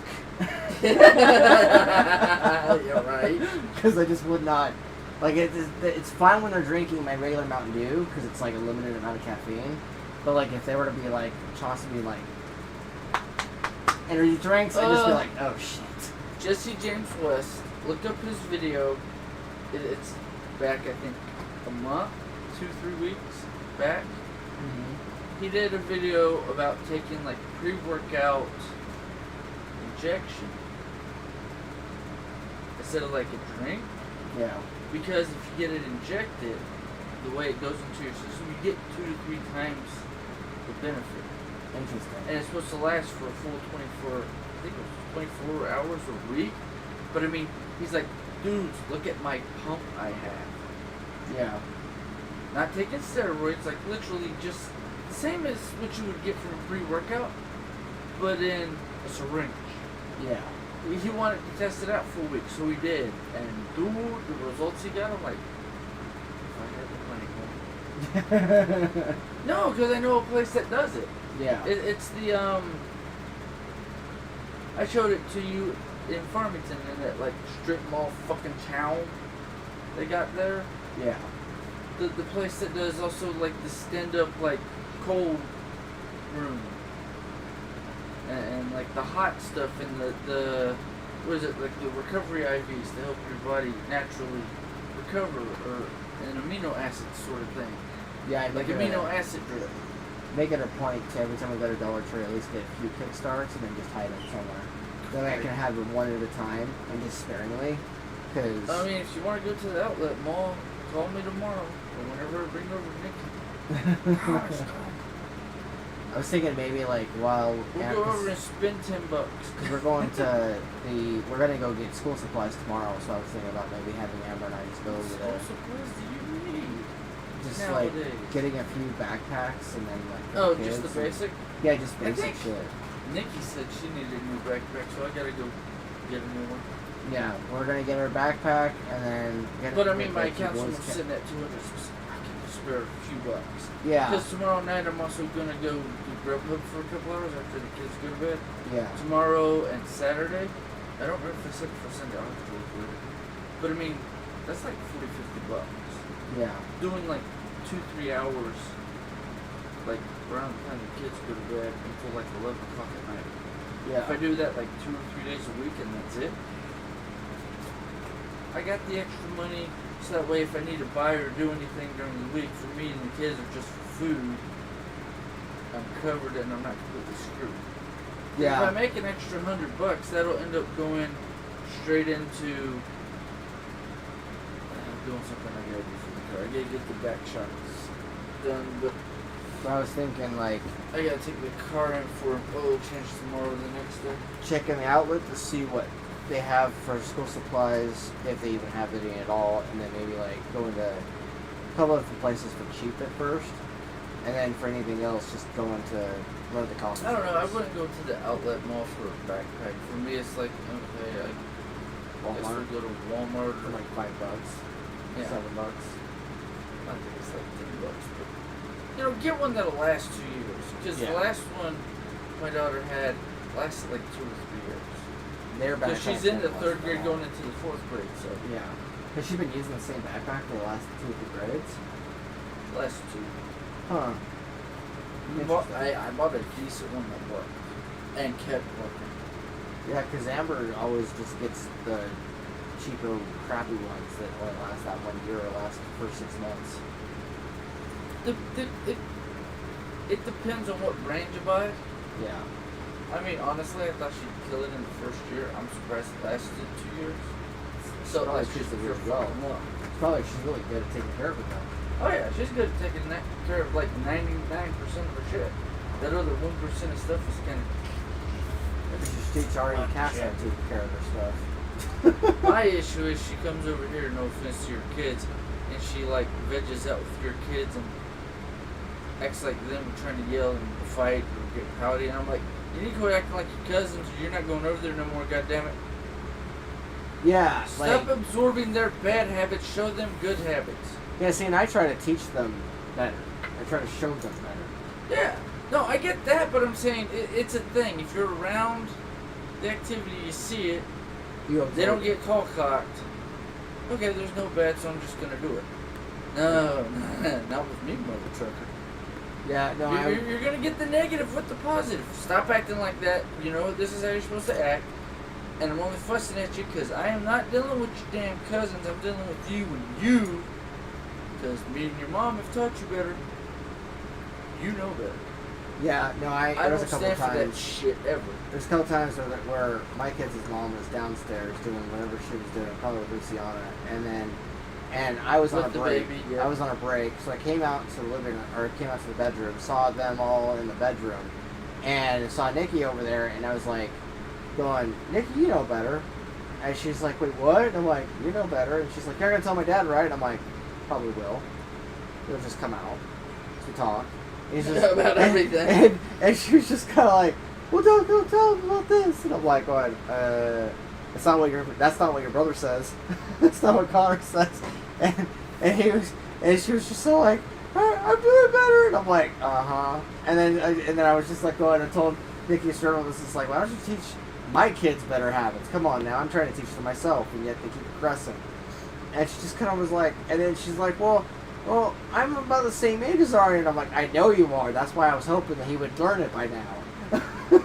Well, no, because when she does that, I'm like, you're older than them. You're supposed to be teaching them the good habits, not the bad habits. I literally, same spiel, Yeah. but aggressive because she's fighting me on crap. I'm like, stop acting like them. You're older than all of them. You're not supposed to be acting like the youngest of them, Phoenix. You're supposed to be teaching them because you've been taught better. You're supposed to be helping them go up because you're older. You're not younger, so stop acting like you're half your age. Yeah, she's like half a year older than Ari, and that's about it. Whereas Cass. No, and but Phoenix I are made older. it as a bigger deal because she's starting to act like the younger two, like Yeah, like Cass. Phoenix and Cass. with the whole flip your shit, just yell Yeah. sort of thing. I'm like, no. I'm not dealing with one of those at my house. You know better. I know you know better because you don't act like this. Yeah. If need be, I'll just cut out Memory's house again, and then you got to deal with that. You won't be drove in there. I won't allow you to go there. And if I see you there, you'll get in trouble. Do you want that? No. Then you need to start being aware of yourself and not acting like the bad examples. Act like the better examples, or teach Yep. them so that way you can all act better. You know that part of the reason why they do act that way, though? Because they're kids. Not exactly. They've absorbed The bad habits. a lot of a certain someone that we both know. I can name 2 people, but okay. Not the one. The one she relearned it from him. I'll give you that. like it's like not even a few months into But I mean- living here, I noticed it. Me doing the like once a week or once a month blow up. I think your wife said something else. Gotta find. Wait, what? Gotta find the birth certificate for Phoenix and her new music. We will find it very soon, okay? That's tomorrow's bad news. I was literally looking in the cabinet for it. I don't know where to look, so I was trying to see if I could find it really quickly. Definitely confirm it is not in Todd's backpack. Well, Definitely if you confirm can't that, 'cause I find looked it, in you there. can always go to the doctor and get another one packed up for you, if That need is be, true. for the school. That is true. You can tell them you've misplaced the other one, you need a new one, typed up and marked for what year and whatnot, so that way the school has the proper record, even though they have up to now. Yeah. You need them all on there, so that way if they ask you, just hand it to them. It might cost you a few bucks, but I mean, I was it's thinking like chump maybe change, dude. if I ended up spending like $25 on another birth certificate, it was fine. No, I wasn't talking about birth certificate, I was talking about like the immunization. Yeah. I think it's like $5 to $10 maybe. I don't know if it's gone up, down. I don't know what. Pretty sure a situation copy is of there. the birth certificate is like $10. So if we end up spending $20, Well, total. I mean, she was born local. You go down to City Hall. Yeah, it's where you just get right the down birth there. certificate. You go over there. Hey, a situation happens. We've moved. It's been misplaced, burned, or thrown away. We're not sure. We need another copy. This is the name. This is the social security number. yeah. I'm the parent. I'm the dad. This is the mom. Here's our names. Well, I literally went in there and had them print up Luciana's not too long ago. I had them print up, I think, 2 or 3 of each kids. Me and the wife did at the time. Yeah. So, always have it back there. Well, what's funny is we first learned how to do all that shit for you guys. Yeah. Yep. So it's like, not like, you know, New info. yeah. Literally, it's just a recounting of what happened like 5 years ago, 6 years ago. Okay, this one. Okay, this is a good thing. Auto repeat. Yep. Real simple. Except for it wasn't from you, it was from her. Yeah. Oh no, I know. Because me and her went and did it, but I mean at the time we weren't talking as much as we started to. Yeah. Nephi started dragging me around. I'm like, you know what? I can handle your craziness. Yeah. But it wasn't the craziness. It was more the dog or kids or just the lunacy and the smell and the craziness. It was like, oh, fuck you.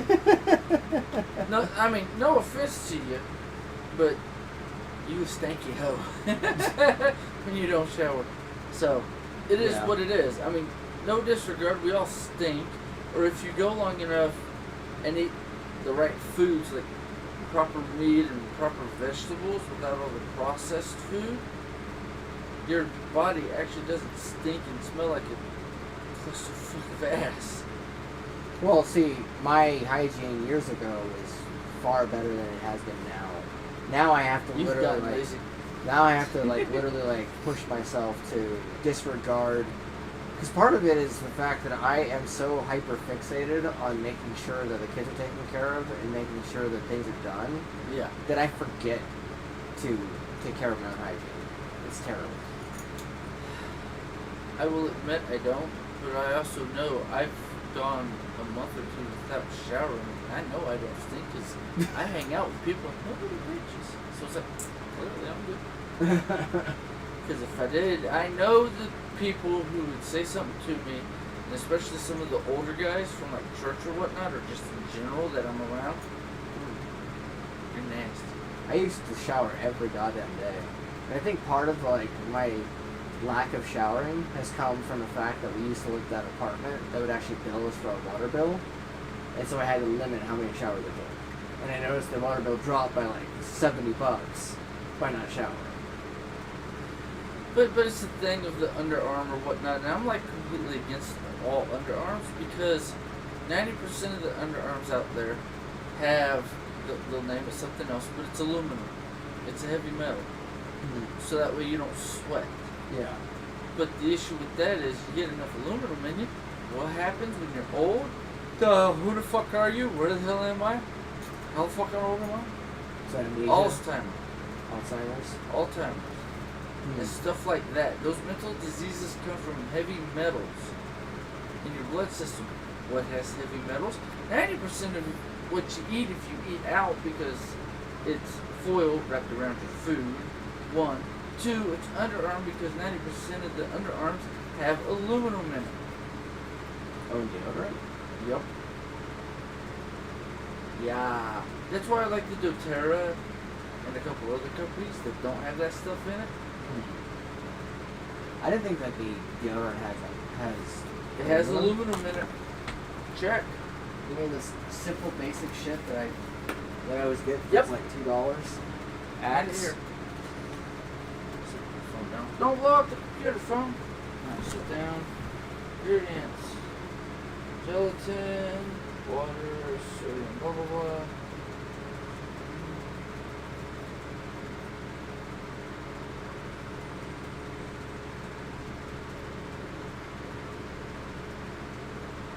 So I just always get the basic shit. Parfum.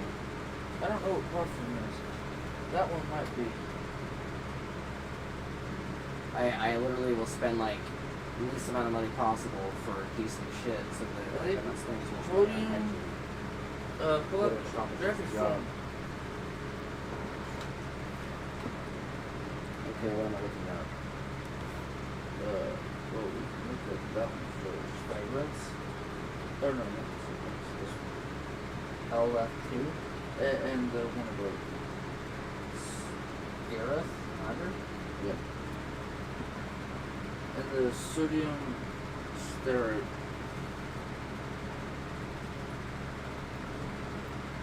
Because the propylene glycol might also be aluminum, but I don't think it is.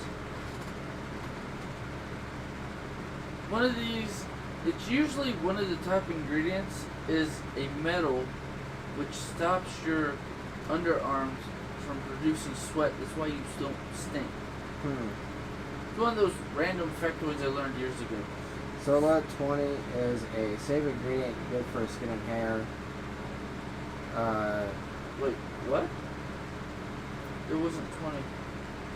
I looked up OLED-2 and it pulled up OLED 20. Okay. Then, OLED 2, ethyl-exylated alcohol. okay. That's not gonna kill you. Then try this one. The strength 100. Gareth 100. Yeah.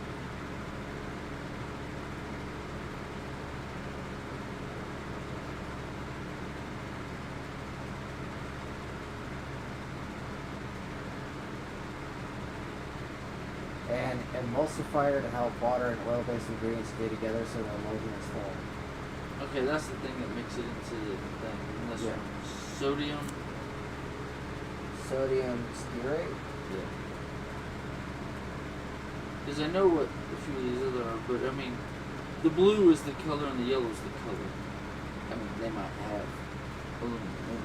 Sodium stearate is a stabilizer and thickener that helps harden soaps and naked deodorants. It's another. So they have 2 gelatins in here. Yes.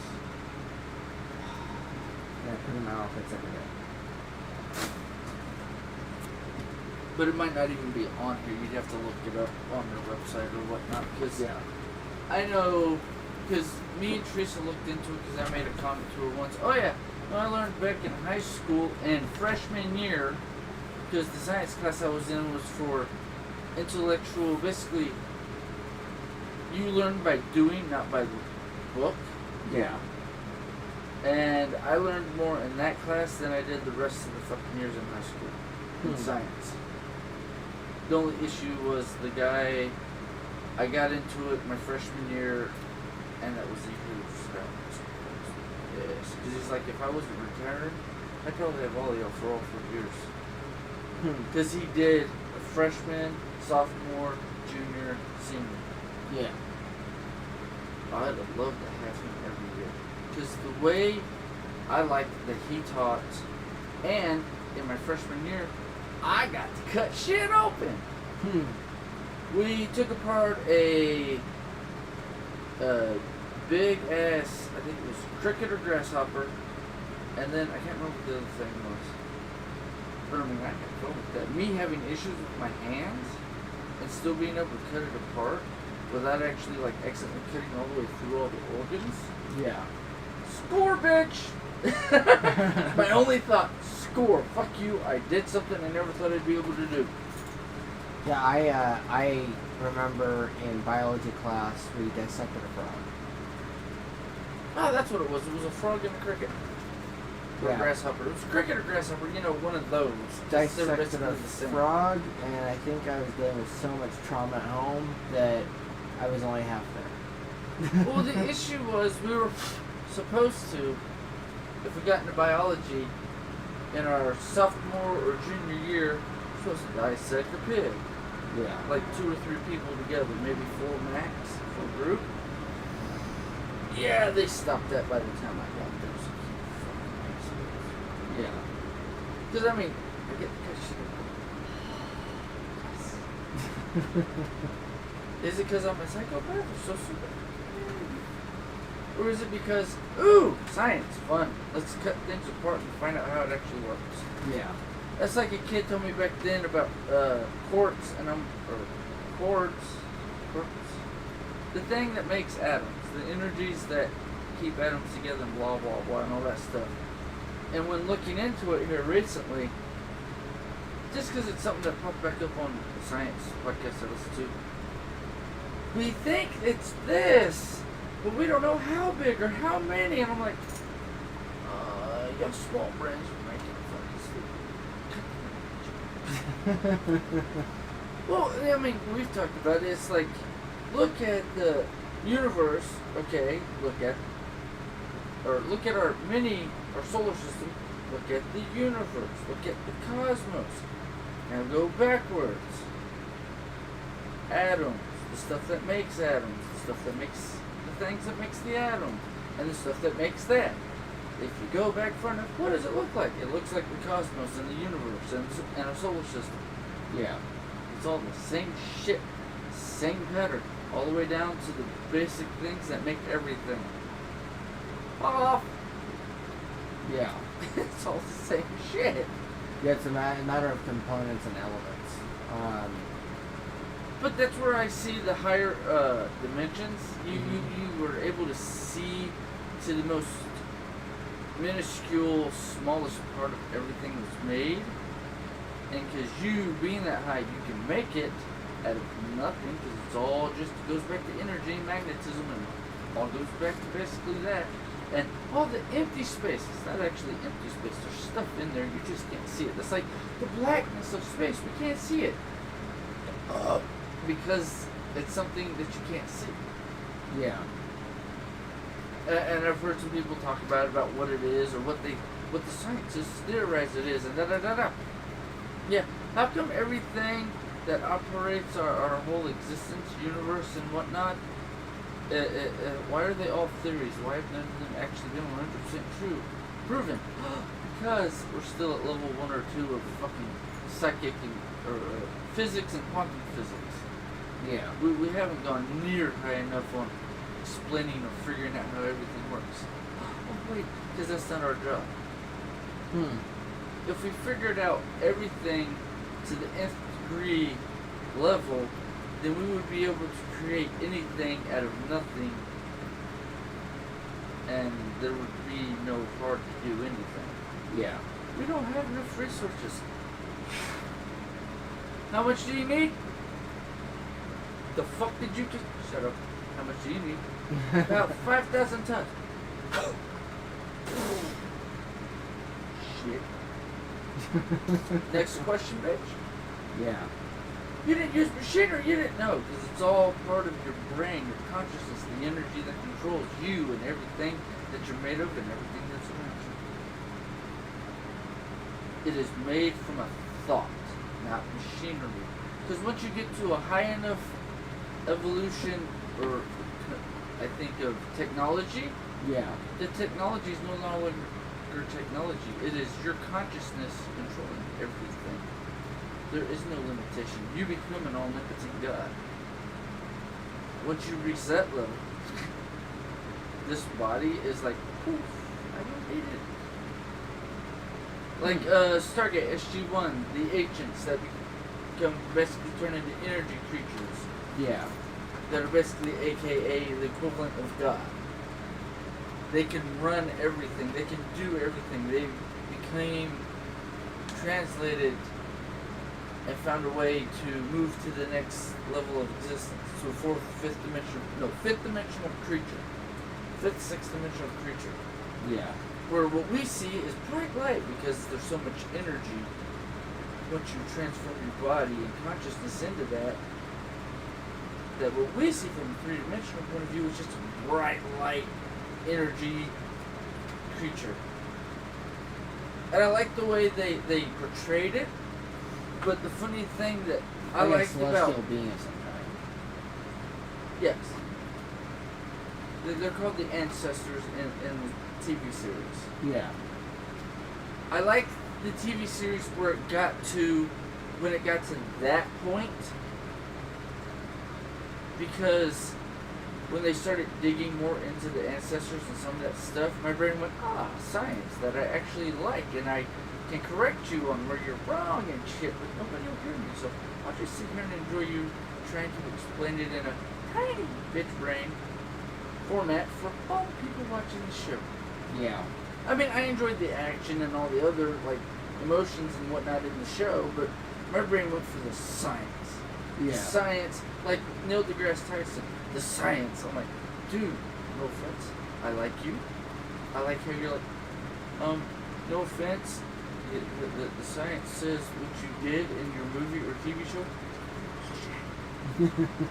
and because he's talked about it on Rogan and a few other podcasts he's done, and I just sit back and go, yeah, but the issue is you're still thinking about it in too small of a bubble too, my friend, no offense. And he even admits it. He's like, my brain thinks of it here, but I know there's something I'm missing that's bigger. Yeah. We're looking at it in too small of a scale. Even he said that, and I'm like, okay, I'm not wrong. Even one of the geniuses of the world, or one of the people who's not a complete dutz, has gone, yeah, no. What everybody thinks is complete bullshit. And here's why. And I go, that's what I've been saying for years. Yeah. So for me, it's just, okay. Confirmation that I'm already 5 steps ahead of most scientists, physicists, and quantum physicists. Yeah. Because where my brain goes, it's like, give me the equation. Let me look at it. I might give you the damn answer, or I might just be like, your equation's wrong. Because that's where my brain goes. Yeah. It's like I saw a short, and it was a short clip from a movie where the physics teacher was writing a big ass long equation on the chalkboard, and it's a black guy, and everybody else is white, and the teacher's white, and he makes like, are you enjoying yourself? I'm loving this. Okay, because he thought the kid was being a smart ass. Yeah. You're black. You're clearly stupid. At least that was partially what I got from it. I don't know if it was racist or, oh, you're a dumbass. Just, you're a dumbass. Okay. Mr. Smile, you love this. Finish the equation. Actually work it out. He just went up there and wrote down the answer, and the teacher's like, I hadn't even figured out how to calculate that, and I didn't even finish the equation fully.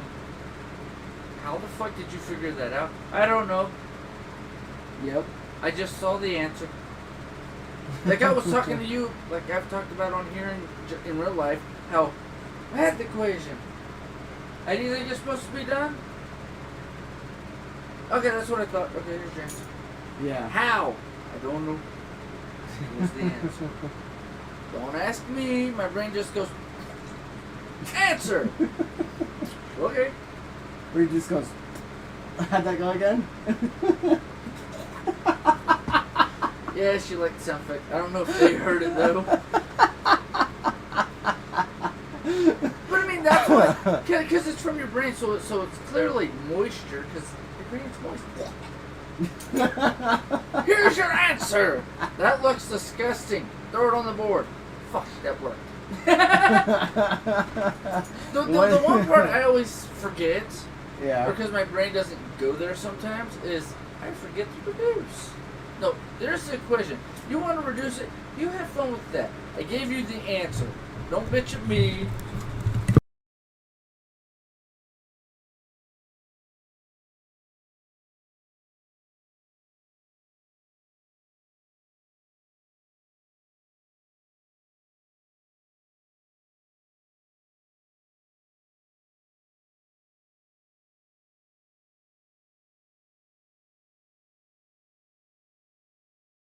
Better than it reads. He wants the sound effect for you guys.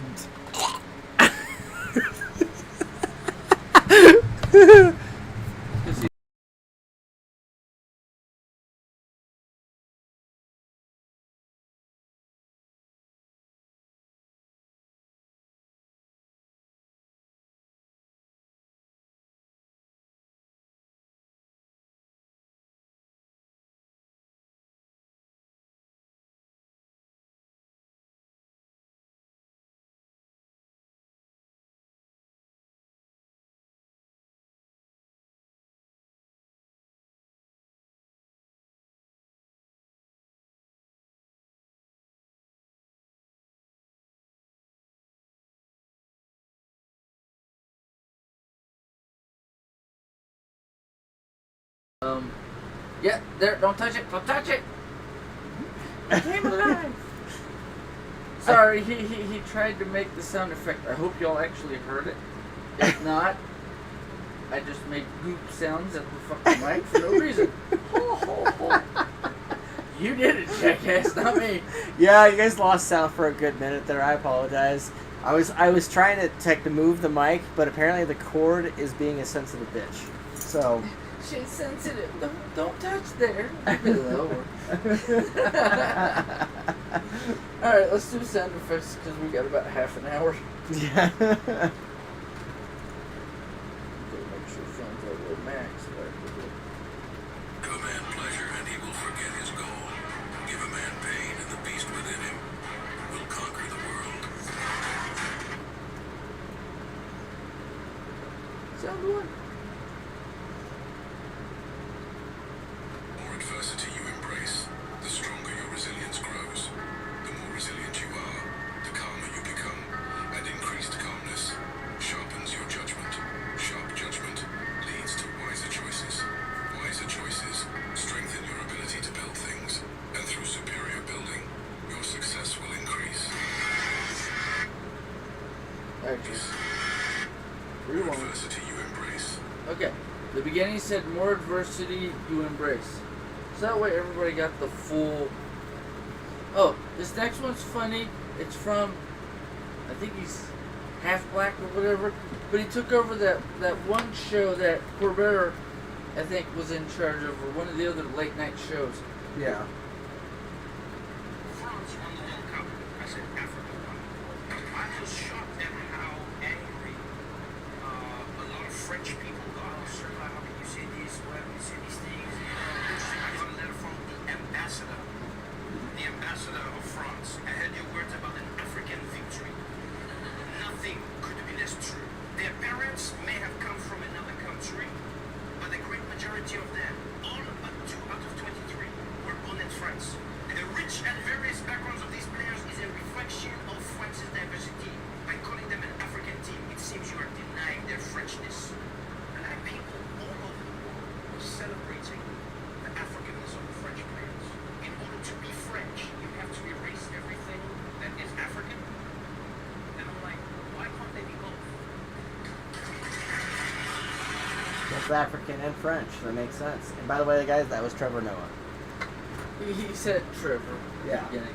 But yeah, no, I mean, Absolutely. Him saying that the first time I heard that, I'm like, yeah, tell these people you're being racist because even though they came from Africa 1 or 2 generations back, they were all born, except for 2, in French. They're French. You're denying their French heritage. No, I'm saying they have more than French heritage. Quit being a fucking snob. But I mean, it's French.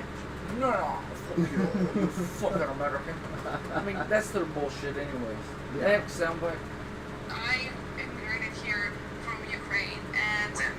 5 years ago. Did you speak English when you got here? No, You excellent English for 5 years. That's amazing. I learned English while I was in high school, and my parents here came for American dream. They heard a lot about it, and now as I'm looking here, we're losing all of that. We're losing American freedom. We're like out of our minds now. We're now talking about unicorns, pronouns, all of that. Why is this happening? We have so many real issues that we need to focus on. Must be scary to show up in a country you think is one thing. All of a sudden they're offering this completely bizarre stuff. That's true. And the amount of times, like, my parents are so busy, they're working hard just to stay here, especially staying in California. California is such an expensive state. Now we have inflation. Did you get a free cell phone when you came? Oh, well, of course, you know, everyone at the border is waiting for that. It's pretty discouraging. I immigrated. Just Tucker's the concept. awesome. One concept of one in one hand. 5 years here, and she talks better than over half the people that already live here. Well, but then, do you know why? And then 2, Because she learned English, not American. There's a difference. yeah, and then 2, the fact that they basically use the cell phone as a way to make it look prettier than it is. It's not even make it look prettier. Oh no, yes, we got one as soon as we came here. Wait, Yeah. they give you free cell phones just for coming into the dungeon? Man, I need to leave for 2 years and then come back. Oh wait, no, I already spent money. Oh well, that means I gotta become rich so that way I can buy more phones. But we've talked about that personally. Yeah. Remember when Jon Stewart was on the Colbert Show and Colbert kept trying to block him from joking around about it? You have to see it. It's kind of amazing because Jon Stewart, bless his heart, he sticks to the bit. Colbert likes trying to block the jokes. That he was trying to stop him from ranting. Wasn't it? Remember the last pandemic, right? 1918, they had a sample. So the idea was they were going to reanimate it so that they could study it. The 1918 pandemic flu, they had a little sample of it, and it hadn't been a scourge of the earth for 100 years. And they thought to themselves, what if we just, I don't know, woke it up? And nobody in the room was like, no, let's not do that. But they did that. Here's how I believe the world ends. The world ends. The last words man utters are somewhere in a lab. A guy goes, it worked.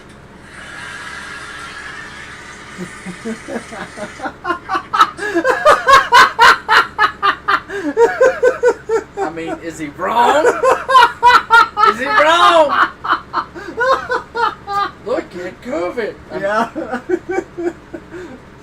But I mean, that's how we're gonna end the road. Hey, look, it's alive. Oh fuck. Dumbass. My favorite male-female difference. Some college had a test. They put some college boys and then college girls alone. They could just stare out and think. That's all they could do. So they asked the males, what did you think about? And they asked the females individually, what did you think about? So the males, to no one's shock, thought about sex and sports. What was revelatory to me was the female answer. It was revelatory. They reviewed conversations. Just for the record, there isn't a man alive who has ever reviewed a conversation. I always tell wives, when you ask your husband, what are you thinking? And he says, nothing really. He is not lying to you. That one was just funny. And apparently I forgot to play that other clip for you earlier. Oops. I am an overthinker, so there's times where I am going to. I got one final. Yeah. And then there are times where I'm like,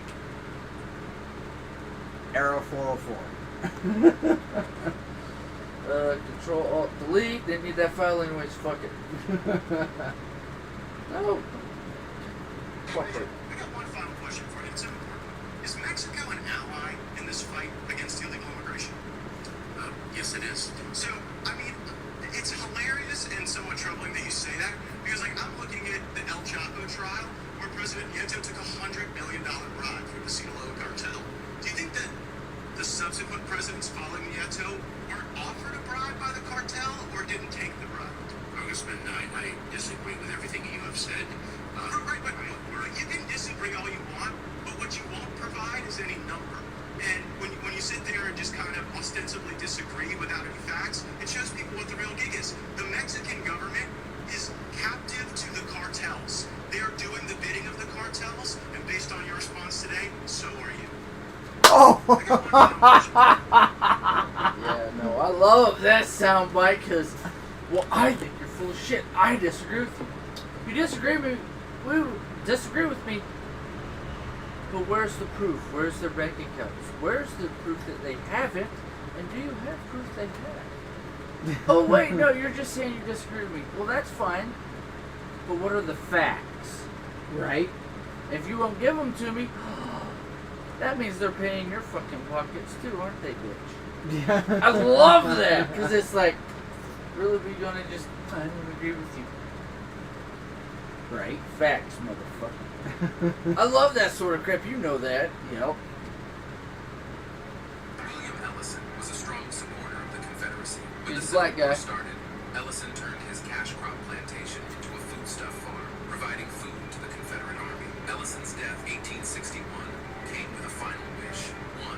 His grandson joined a Confederate artillery unit. 2. His family continued supporting the Confederacy throughout the war. The family continued to produce food, contribute money, and invested large portion of their fortune into Confederate bonds until the end of the war. The Ellison's family's wealth didn't diminish after the war. The 1870 federal census shows sons William and Henry Ellison as general merchants with property and real estate valued at $7,560, equivalent to $175,511.46 today. Son William appears in the 1900 federal census as a farmer, and Amelia, Henry's widow, is listed as a landowner. The Ellison plantation still stands today in Statesburg, North Carolina. William Ellison. It's so interesting, too. Yeah, because he's a dark-skinned guy, you know, Yeah. like, real black man, because he's dark. Yeah.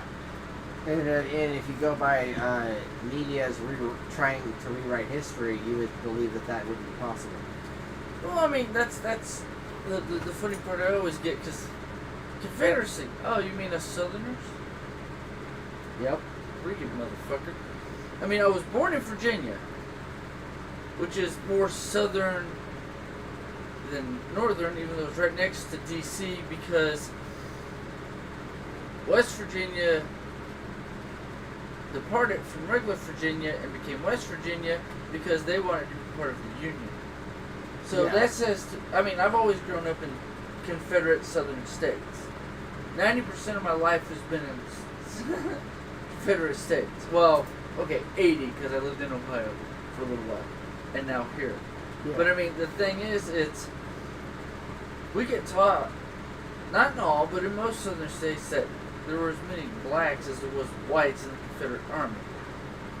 Lincoln decided to say, no, this is about ending slavery.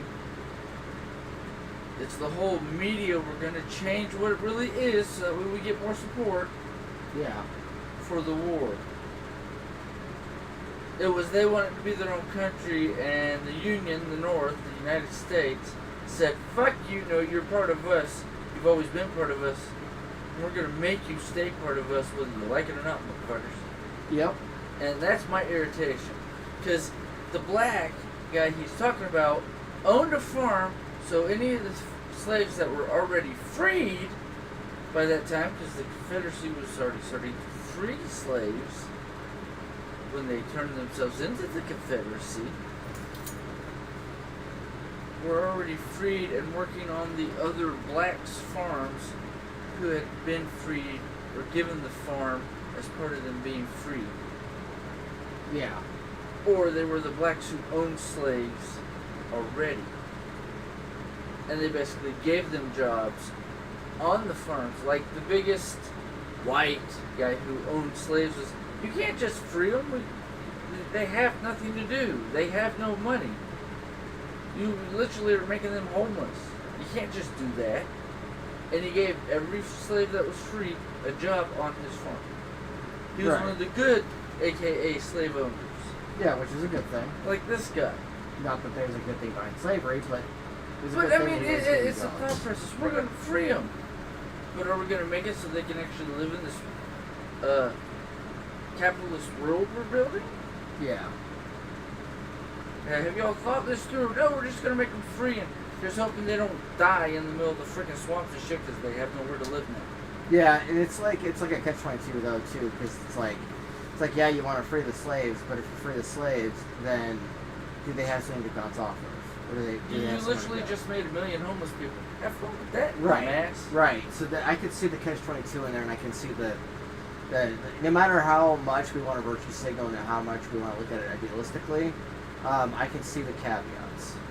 I can see the And icky that's bats. where I get, my irritation when people go, but my ancestors, really? Have you actually done your genealogy? Do you know that your ancestors were actually slaves? Or are you just saying that because you have dark skin? Because if you don't know, then you need to shut up and check your facts. That's also my don't. biggest irritation, because nobody checks. Yeah, people also don't react well to truth and Well, facts. A Facts are lot of darker data. skinned and some of the lighter skinned people don't react well with people like me, white male who's straight, saying that you're all the things that are evil.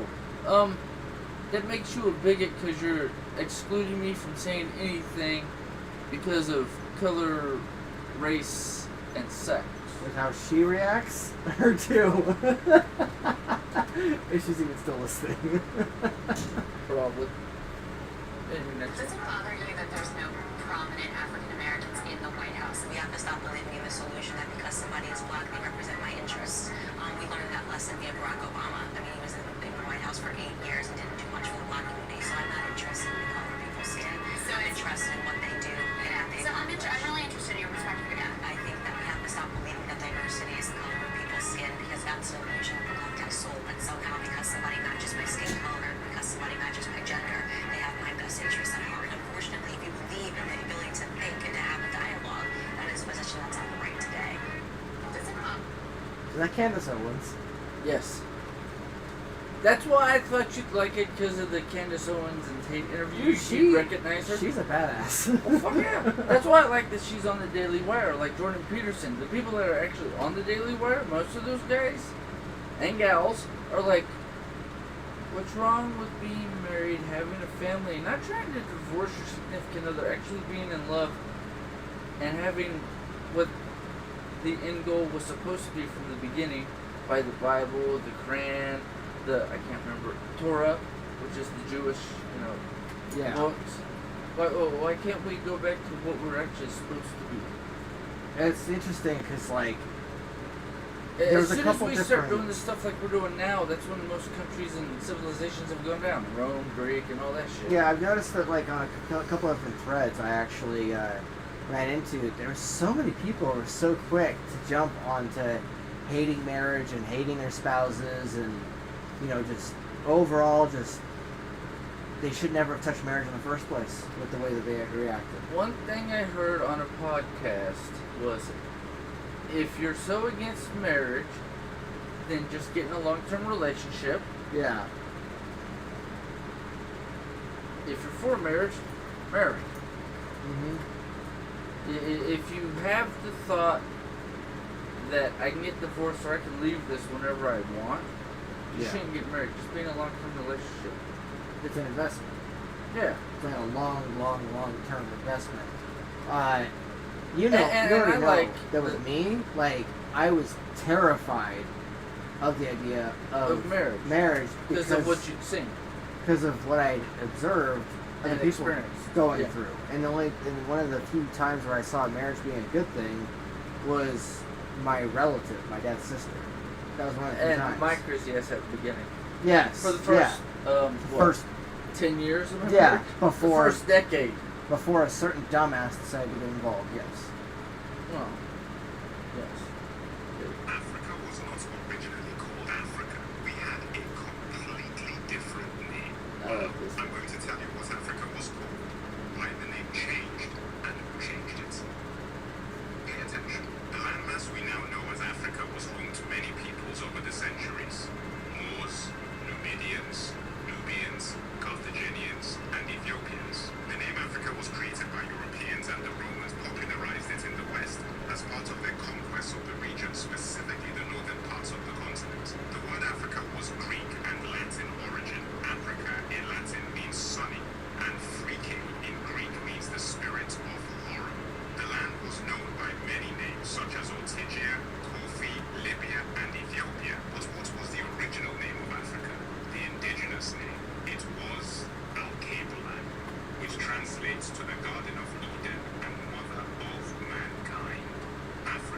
remember to send me that video, please.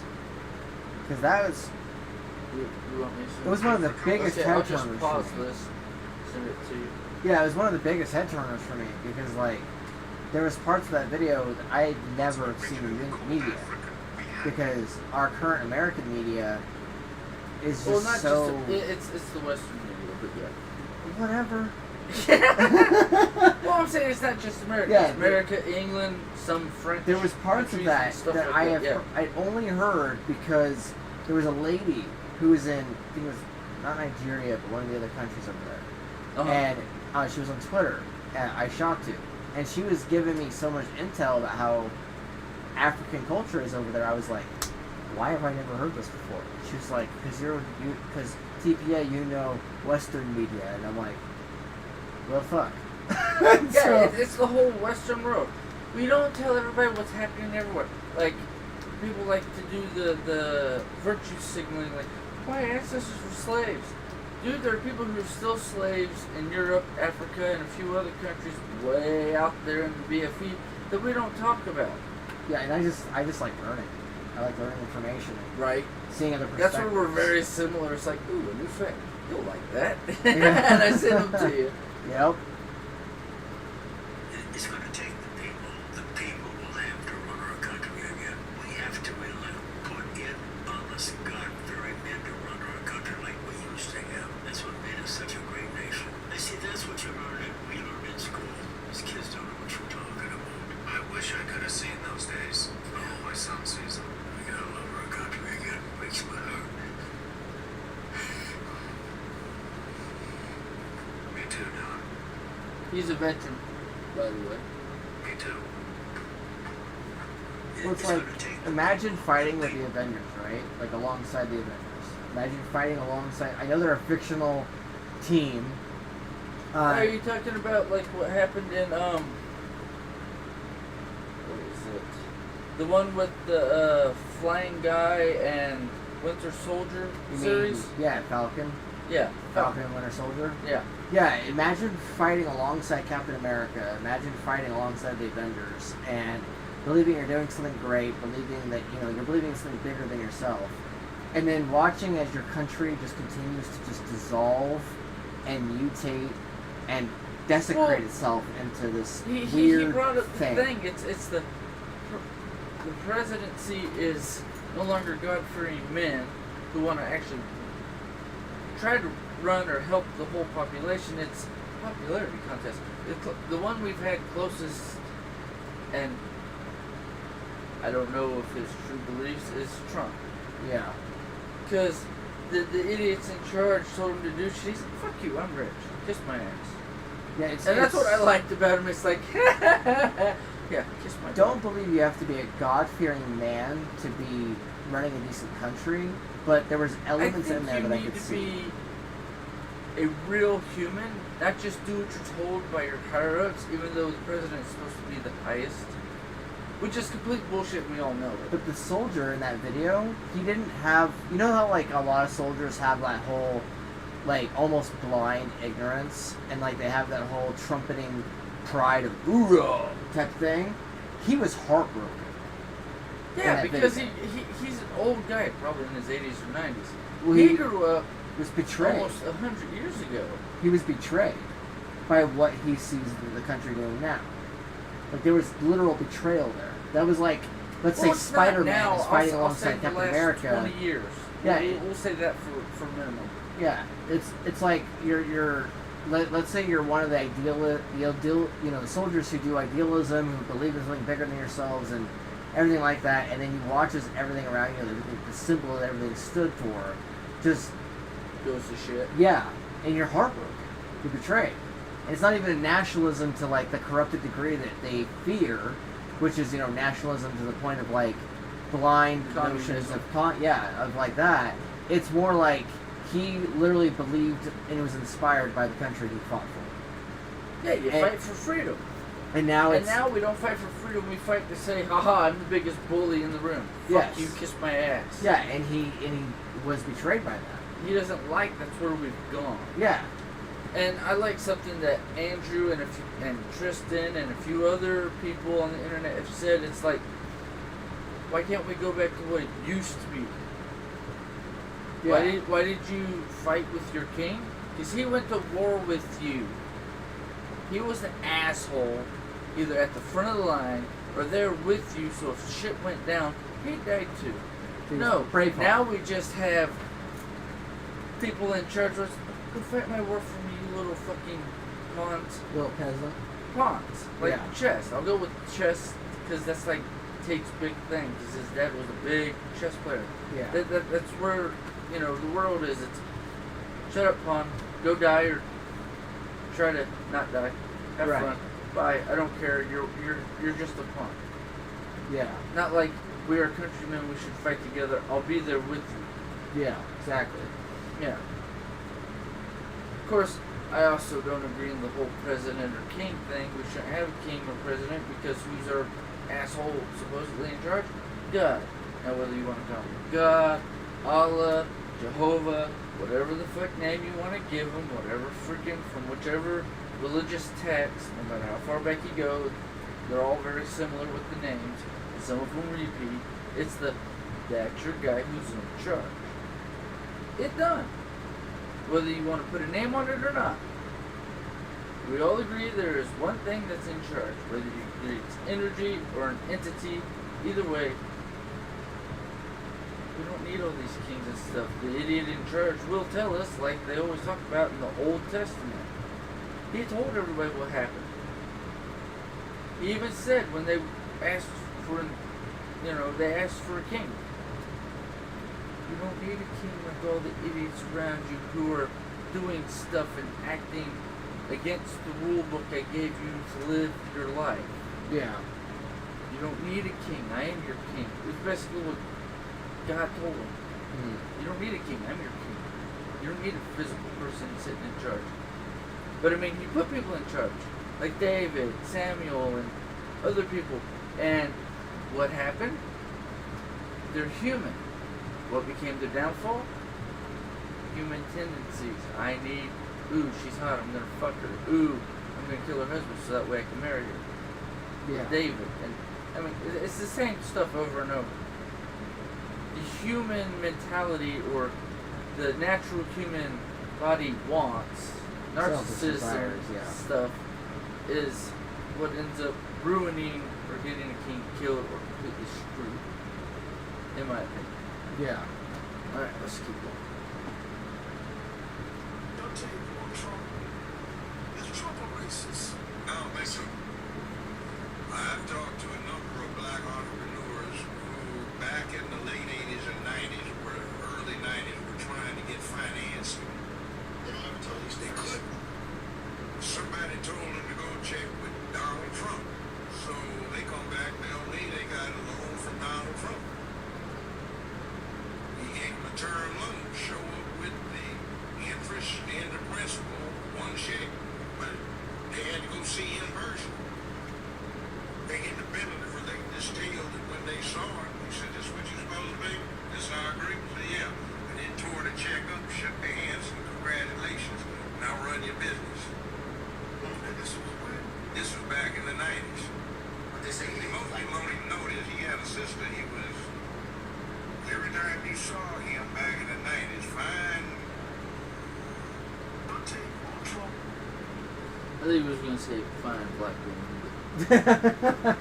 Either. Yeah. That's what it sounded like he was going. Yeah. Or she was just fine. Look at that damn bloodline. But The mastermind who outsmarts manipulators is the overthinker.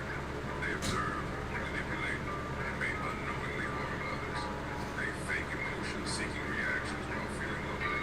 They are cautious, foresee events, and become emotionless when predictions come true. Overthinkers possess heightened senses and may suffer from sleep problems and guilt. They predict outcomes based on feelings, intentions, and desires. Trust boundaries are critical as triggering them can lead to pursuit of truth. They solve cases and expose manipulators to hallucination.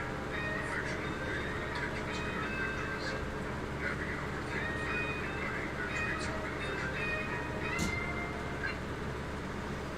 I'm definitely an overthinker. Well, you also know that because of the way I overthink of some of the stuff I've shown you, you're like, ooh, I could use that. Yeah, well, I already know I'm an overthinker because I annoy people. Well, the thing I always thought is insomnia. Yeah, You have sleeping issues. Well, that's me. I've always been that. yeah. I overthink and overcalculate every little step and everybody else's step around me. But you have those moments where you blow up and let's see who walks out of this bomb. Yeah. And usually the people who walk out of the bomb are the people that you want to keep around you all the time. Yep. I was just checking. Research shows at 15 hours, we see growth hormone go up. Growth hormone is the hormone that keeps you young and helps you burn fat. We also see in men 1,300% increase in testosterone just from somewhere between a 13 to 15 hour fast. 13% increase in natural testosterone stores. And then we start to see inflammation go down. So all of a sudden, if you have people who have like joints that are hurting, they start doing 15 hours of fasting every day and they're like, my joints just don't have that same stiffness in them anymore. But if you stay in that fasted window, you keep going 17 hours, your brilliant body turns within and it goes, wait a second, no food's coming in, we better get stronger. So it literally takes the bad cells, the cells that are slowing you down, the cells that are turning into cancer, and it gets rid of those. They're called senescent cells. It literally recycles them out of your system and it goes into the cells that are still usable and it makes them stronger. It fixes the intercellular parts. We call that autophagy. I like that just because that shows you don't need to eat, you don't need to drink for at least 15 to 17 hours a day. I mean, there's 24 hours in a day. 8 is sleeping, so there's one fast. Yeah. So after you wake up, if you sleep 8 hours, that's an approximate. I only sleep about 6 to 7, but just add on however many hours for the 15 to 17 hours. That's like more than half your day. You don't eat until dinner time, lunch. You eat one meal a day sort of thing. No, that's bad for your health. Actually, most of the science now proves that's a fucking lie they've been teaching us. Which also proves that the American diet, 3 square meals a day, is complete bullshit. My kids just snack. He said to the tiger, "The grass is blue." The tiger replied, "No, the grass is green." The discussion heated up, and the two decided to went before the lion, the king of the jungle. The donkey began to shout, "Your Highness, is it true that the grass is blue?" The lion replied, "True, the grass is blue." The donkey continued, "The tiger disagrees with me and contradicts and annoys me. Please punish him." The king then declared, "The tiger will be punished with 5 years of silence." The donkey jumped cheerfully and went on his way. The tiger accepted his punishment, but before he asked the lion, "Your Majesty, why have you punished me? After all, the grass is green." The lion replied, "In fact, the grass is green." The tiger asked, "So why are you punishing me?" The lion replied, "That has nothing to do with the question of whether the grass is blue or green. The punishment is because it is not possible for a brave and intelligent creature like you to waste time arguing with a donkey, and on top of that come and bother me with that question. The worst waste of time is arguing with the fool and fanatic who does not care about truth or reality, but only the victory of his beliefs and illusions. There are people who, no matter how much evidence we present to them, are not in the capacity to understand, and others are blinded by ego, hatred, and resentment, and all they want is to be right even if they are not." I mean, does that not like entail like 90% of where we're at right now? Yep. I don't care about your opinion. I'm right. Yep. But factually and scientifically, you're not. Argue with an idiot. Yep. They'll argue. They'll beat you with experience. They'll drag you down to their level and beat you with experience. Yep. That's the equivalent to it. I think Dad Joe made that comment to me once a month. Okay. Yeah. Why do you think I stopped arguing with? Okay. Well, I'm right. Yeah. Okay. Keep screaming. Remember, the idiot yells louder while the smart person just sits there and goes, "Okay." Yep. When you truly don't care what others think about you, you've reached a dangerously awesome awesome level of freedom. That is like the whole quote. You want me to play it again? Yes. When you truly don't care what others think about you, you've reached a dangerously awesome level of freedom. Yes, you have. Because then you're not over-pleasing, you're not trying your You're not hardest thinking to... about making anybody happy except for Yeah. yourself. It's like, oh, you don't like me? Okay. You're like, that sucks, okay, moving on. Well, that's like when you tell me I'm getting, like, everybody likes my random comments or my randomness whenever Yeah. they've heard me talk about stuff. It's like, why am I getting all this love? I'm used to getting all the hate. This is fucking new. Yeah. I mean, I like getting the love. Yeah. You hate me? Okay, that sounds like a you issue, not a me issue. I mean, you've seen me. Well, I don't Indeed. like your viewpoint. Okay. Don't argue it anymore. Yep. Okay, you're on the opposite side of the scale. Cool, we just keep moving. 8 important rules to make you stronger. 1. Never tell anyone what you are doing until it is over. This is a fact that leads to failure. 2. Never forget the 2 types of people. Those who are with you because they have a vested interest, and those who are with you in difficult times. 3. Don't depend on anyone. If you are not dependent on anyone, you win. 4. Choose the option that scares you the most, because this option will help you grow. 5. Respect those who hate you, because they are the ones who have accepted that you are better than them. 6. Always compare yourself with who you were the day before, not with someone else. 7. There is no such thing as losing. Either you win or you learn. 8. Improve yourself so much that people will tell you how they met you. That last one especially. I've experienced that. I love that though. Mm-hmm. They're mad because they can't figure out how you're still winning after all the dirt and lies they threw in your name. I'm gonna play that one again. They're mad because they can't figure out how you're still winning after all the dirt and lies they threw in your name. Yep. I've experienced that one, truthfully, and it's just like, Yeah, I've experienced that a couple times, and it's rare when it happens, but, like, it throws me off. And it's to go, am I doing this right? that's why I send some of the sound bites to you, because it's like, here's proof. Yeah, 'cause it's like I'll tell you a story or something, and, like, I'll be completely fucking unaware. But you'll just be like, you'll just kind of smile or smirk, and I'll just be like, What? what is he smirking about? And then, like, he just goes, you'll see. And I'm like, the fuck? And we just keep carrying on, and then eventually he just sends me a sound bite. He doesn't proves the explain point. anything, but he just goes, and I'm all like, what the fuck is this about? And then you look at it and be like, oh. I'm like, oh wait, this is me. Wait, was that the boy? You know I have fun with it. Yeah. Alright, we got a few more. Eating soursop. Soursop is the most healing fruit known to mankind. It is an ancient fruit from the Honduras and is extremely healing. Soursop is 160 times stronger than chemo and was most commonly used to heal cancer back in the day. This was because of its extremely strong effects on our immune systems and high vitamin C content. Since the government started catching on to soursop, they have started to ban it in every supermarket and try and hide it from people. This fruit can be found in private or local fruit farms. This just makes me want to find Another a fruit. healing herb that is found in Honduras is batana oil. This oil You was wanna hidden for find many it? years because Yeah, of this its makes me wanna find instantaneous it. reaction with hair growth. It makes your hair grow insanely quick and was hidden because all of their plastic surgery and pharmaceuticals would go out of business fast. The only store that sells real batana is linked in my bio. Matano. Batana. And where's load more? He's sold out right now, but soursop. Okay. I'll have to. Or keep an eye on soursop seeds that we can grow it yourself. that. Yeah, I'll have to keep a look on that.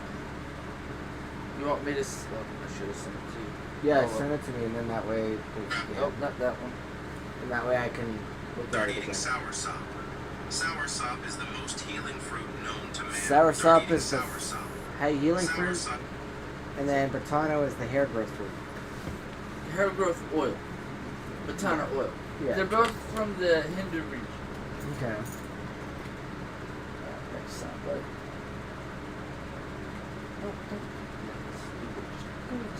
The art of reading people.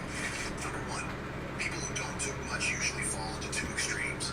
They are either genuinely simple or deep as the ocean. Number two, those who dislike bothering others typically don't enjoy being bothered themselves. Number three, those who love to whine and complain are typically deaf to anyone else's opinions. Number four, if a quiet person suddenly becomes a chatterbox, they are surrounded by people they like. Conversely, if a talkative person suddenly becomes silent, they may have encountered some difficulties. Number five, the less authoritative a person is, the more likely they are to resort to anger to solve problems. Number six, people who speak in a calm and composed manner often possess a strong inner strength. Yes. Sometimes even the devil on my shoulder whispers, "What the fuck are you up to now?" And that one clicked with you and me because we get that a lot. Yep. We get it not just from the devil on our shoulders, from the people watching on us. What the fuck are you doing? Right. Like you did when I took care of the situation on Twitter. What are you Yep. doing? Yep. And then you saw it. Yep. And then I started laughing. Yep. Habits of people with high IQ. 1. They talk to themselves. 2. They have a high sense of humor. 3. They like solitude. 4. They are open-minded. 5. They have high observation skills. 6. They do not complain. They produce solutions. Which of these characteristics do you possess? Leave your answer in the comments. Yep. Eat less and move more, you'll lose weight. If you eat less, move more, and eat plenty of protein, you'll lose body fat. If you eat less, move more, eat plenty of protein, and strength train, you'll lose body fat and build muscle. Now that one was just a soundbite for us because of the gym. Yep. Sometimes you have to show your bad side to let them realize that you were kind all the time. Listen again, people. Sometimes you have to show your bad side to let them realize that you were kind all the time. Let's see, is that me? I think that's the same one. Yeah, excellent. Alright, good. Go on the last two. Any soul coming in since 1985, really I would say 1980, has had no good soul. They are here to fight, but in a way that you don't even understand. They are here to reawaken you, to help get guidance, and they all must be centered. You cannot leave those souls alone. They did not come here to be left alone. If you leave them alone, they will come into the material of the animal body, and they will fight and kill. They have done it before, they will do it again. If you guide them, they will not be abused by computers, they master computers. In fact, it kicks in their neuron centers faster. The sound that you hear on the air in rap, the rap is only the soul that is very angry, and it needs to be angry because it needs that strip. On the end, the, what do you call it, the glare, the fight and the fight. Can't think of the gas right now I'm talking about. It needs that kind of a quickening and awakening. But it also needs a time for peace and quiet. And you will find once they go through that, they suddenly fall asleep and they sleep very deeply. Because that is also to great balance. But mark my word, none of these children are weak. These children are strong beyond belief, and they can take things that you could not take. That's why they chose this type of birth. They can be very good, they can be very bad. Any soul. Be very good, be very bad. And I liked it because he said 85. Ah, you know what? Let's take it to 80 because that's when the real lunatics show up. They have an old soul. They know what to do with it. And they'll either help you, nurture you, like being around people, the extrovert in me. And if you're mean or pick on them, you're lucky if you don't die when they attack you. It's what I got from that. Yeah. Because we're old souls. Oh, you want to fight? Alright, motherfucker. I hope you like playing the game. You know, that's when my brain goes, me. And I'm like a refined They want us version of fat, that. we have to be fit. Yeah. They want us fat, we have to be fit. They want us sick, we have to be healthy. They want us dumb, we have to work to become more intelligent. They want us unaware, we have to become aware. They want us to hate each other, we cannot hate each other. They want us to beat each other up and pull each other down, cancel each other, we can't do that. We have to get smarter, we have to. Oh, shit. I think you just press the line button. No.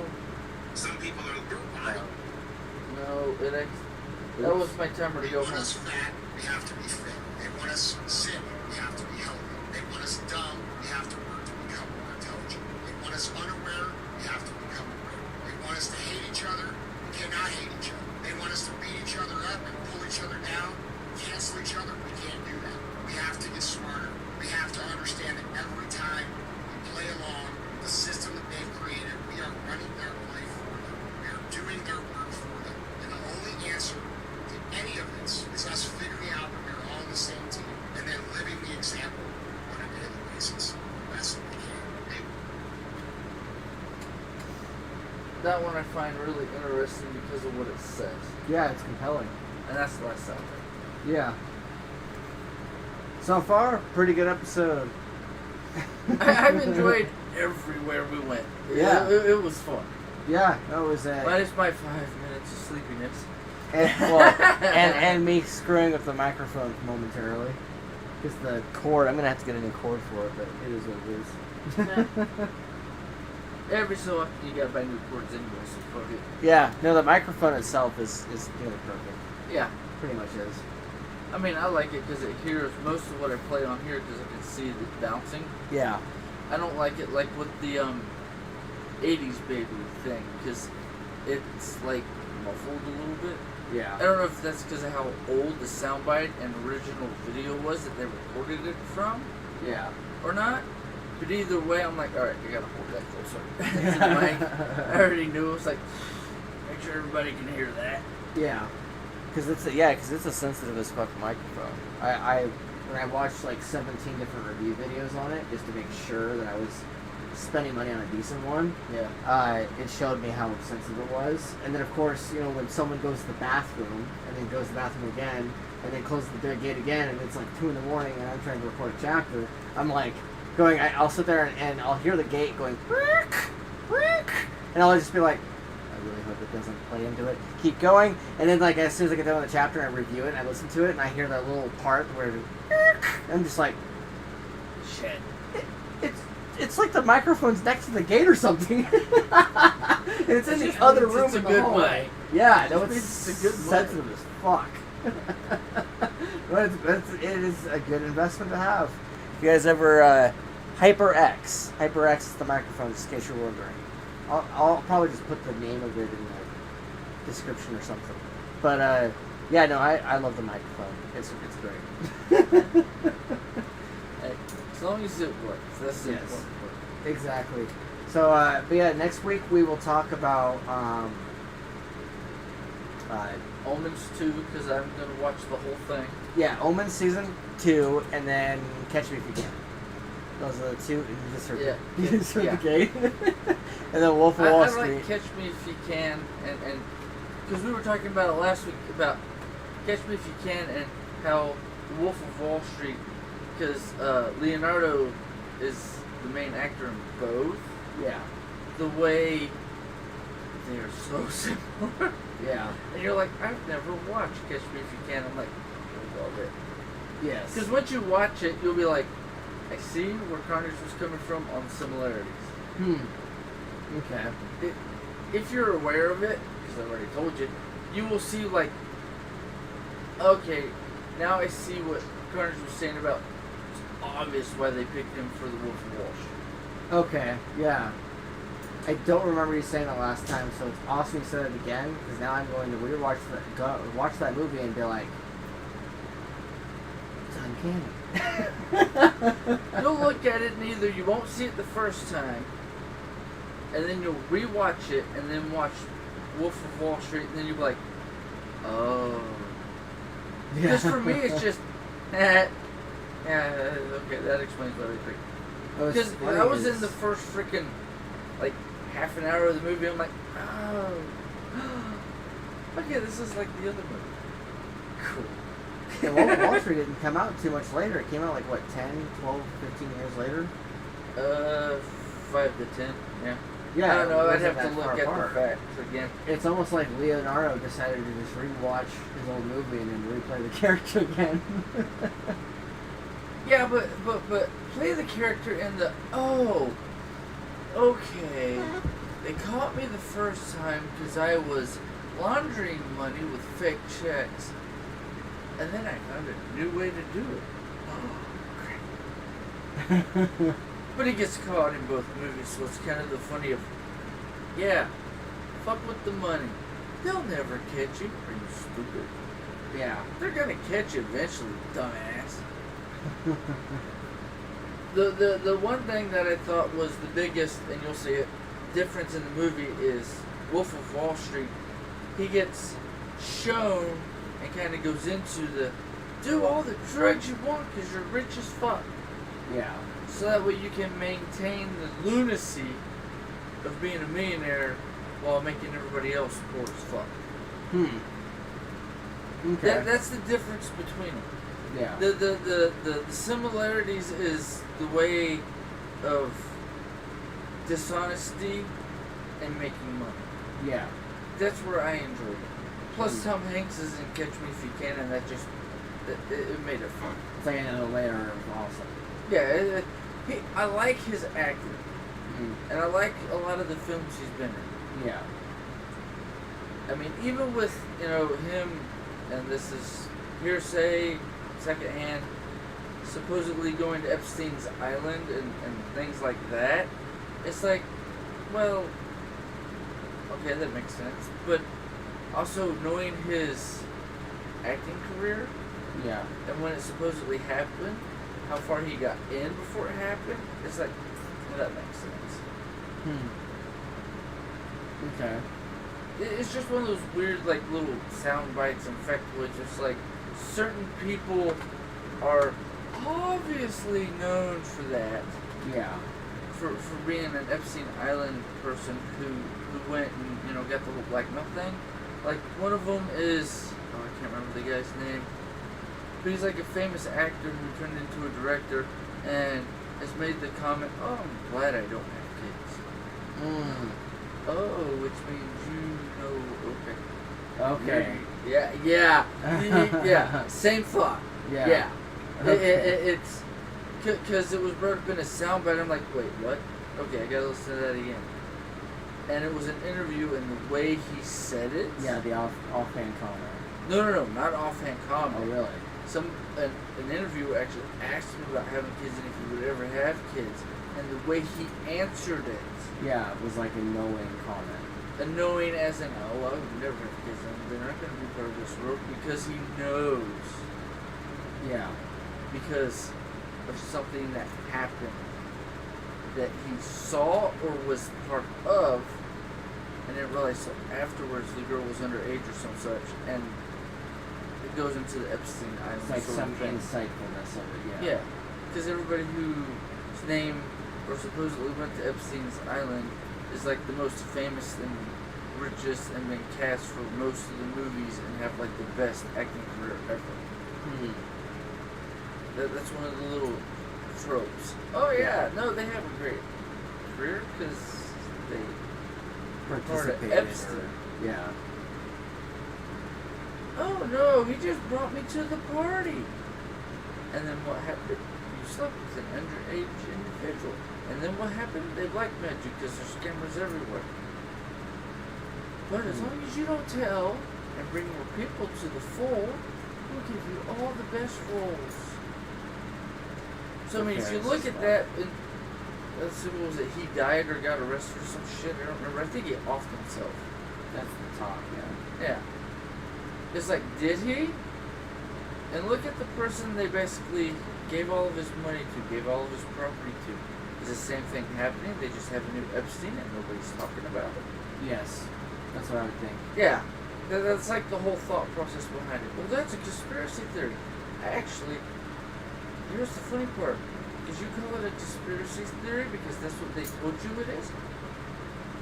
Did they tell you that's what it is? Because maybe they want you to say that, like that's the new, oh, it's a conspiracy theory, which means it's fake.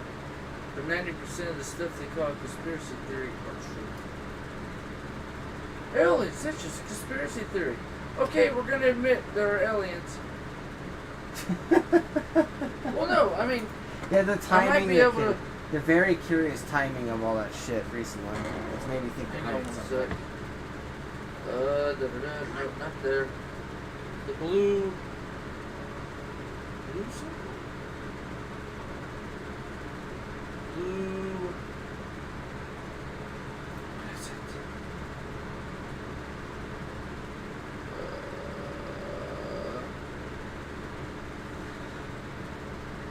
I think it's Blue Bird. Blue Bird. Lyrics. Nope.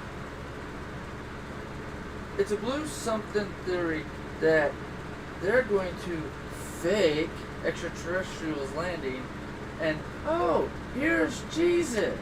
Who's not really Jesus. They're going to give us a Christ. A fake one, Yeah. Which in my brain goes, oh, okay, the Antichrist.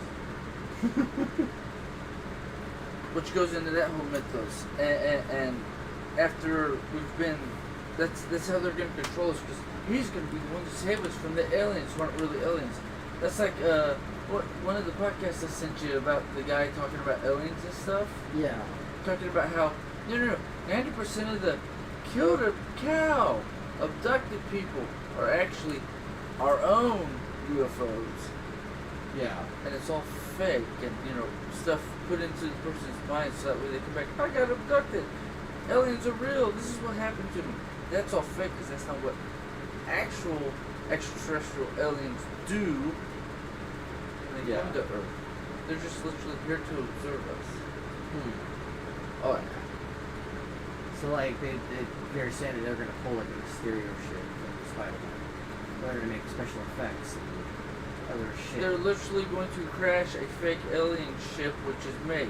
The difference that the guy said is the difference between our UFOs, aka whatever you want to call it, whatever, UAPs or whatever they're called now. Yeah, they're calling it. Compared to the ones that are actually extraterrestrial. Theirs don't have rivets and weld marks.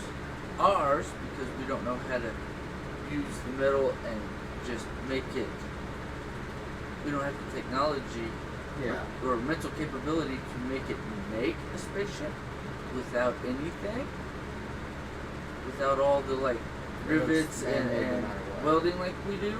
Yeah. Because we're so technologically not as advanced as they are. Mm-hmm. That's how you'll know it's a human-made one, not an actual extraterrestrial made one. It was one of those factoids in that podcast I sent you. Okay. I think it was the first or second one I sent you last week. Yeah. Or earlier this week, I don't know, I'd have to look at the messages. Because I sent you 3 in one day because I thought they were really interesting, talking about extraterrestrials and just some stuff about military and whatnot. So, Okay. just interesting factoids. Yeah, I'll have to look into that and listen to it. Then I can talk about it next week. Yeah, right along with Catch Me If You Can and The Wolf of Wall Street. Yep. And if I get done with Omens 2, we'll talk about that too. If not, we'll talk about Omens 2 in 2 weeks. Yeah. I'm betting the Omens 2 will be in 2 weeks because you want to talk about the movies next week and the similarities and how they're I didn't notice it the first time when I watched them both again, one right after the other. I saw what you were talking about the similarities and why they picked Leonardo to play both characters. Oh yeah, for sure. But this has been Crazy Peace for this week. I am TPAW. I am Karnage6778. And The Karnage. and have a week. Take it easy, don't die.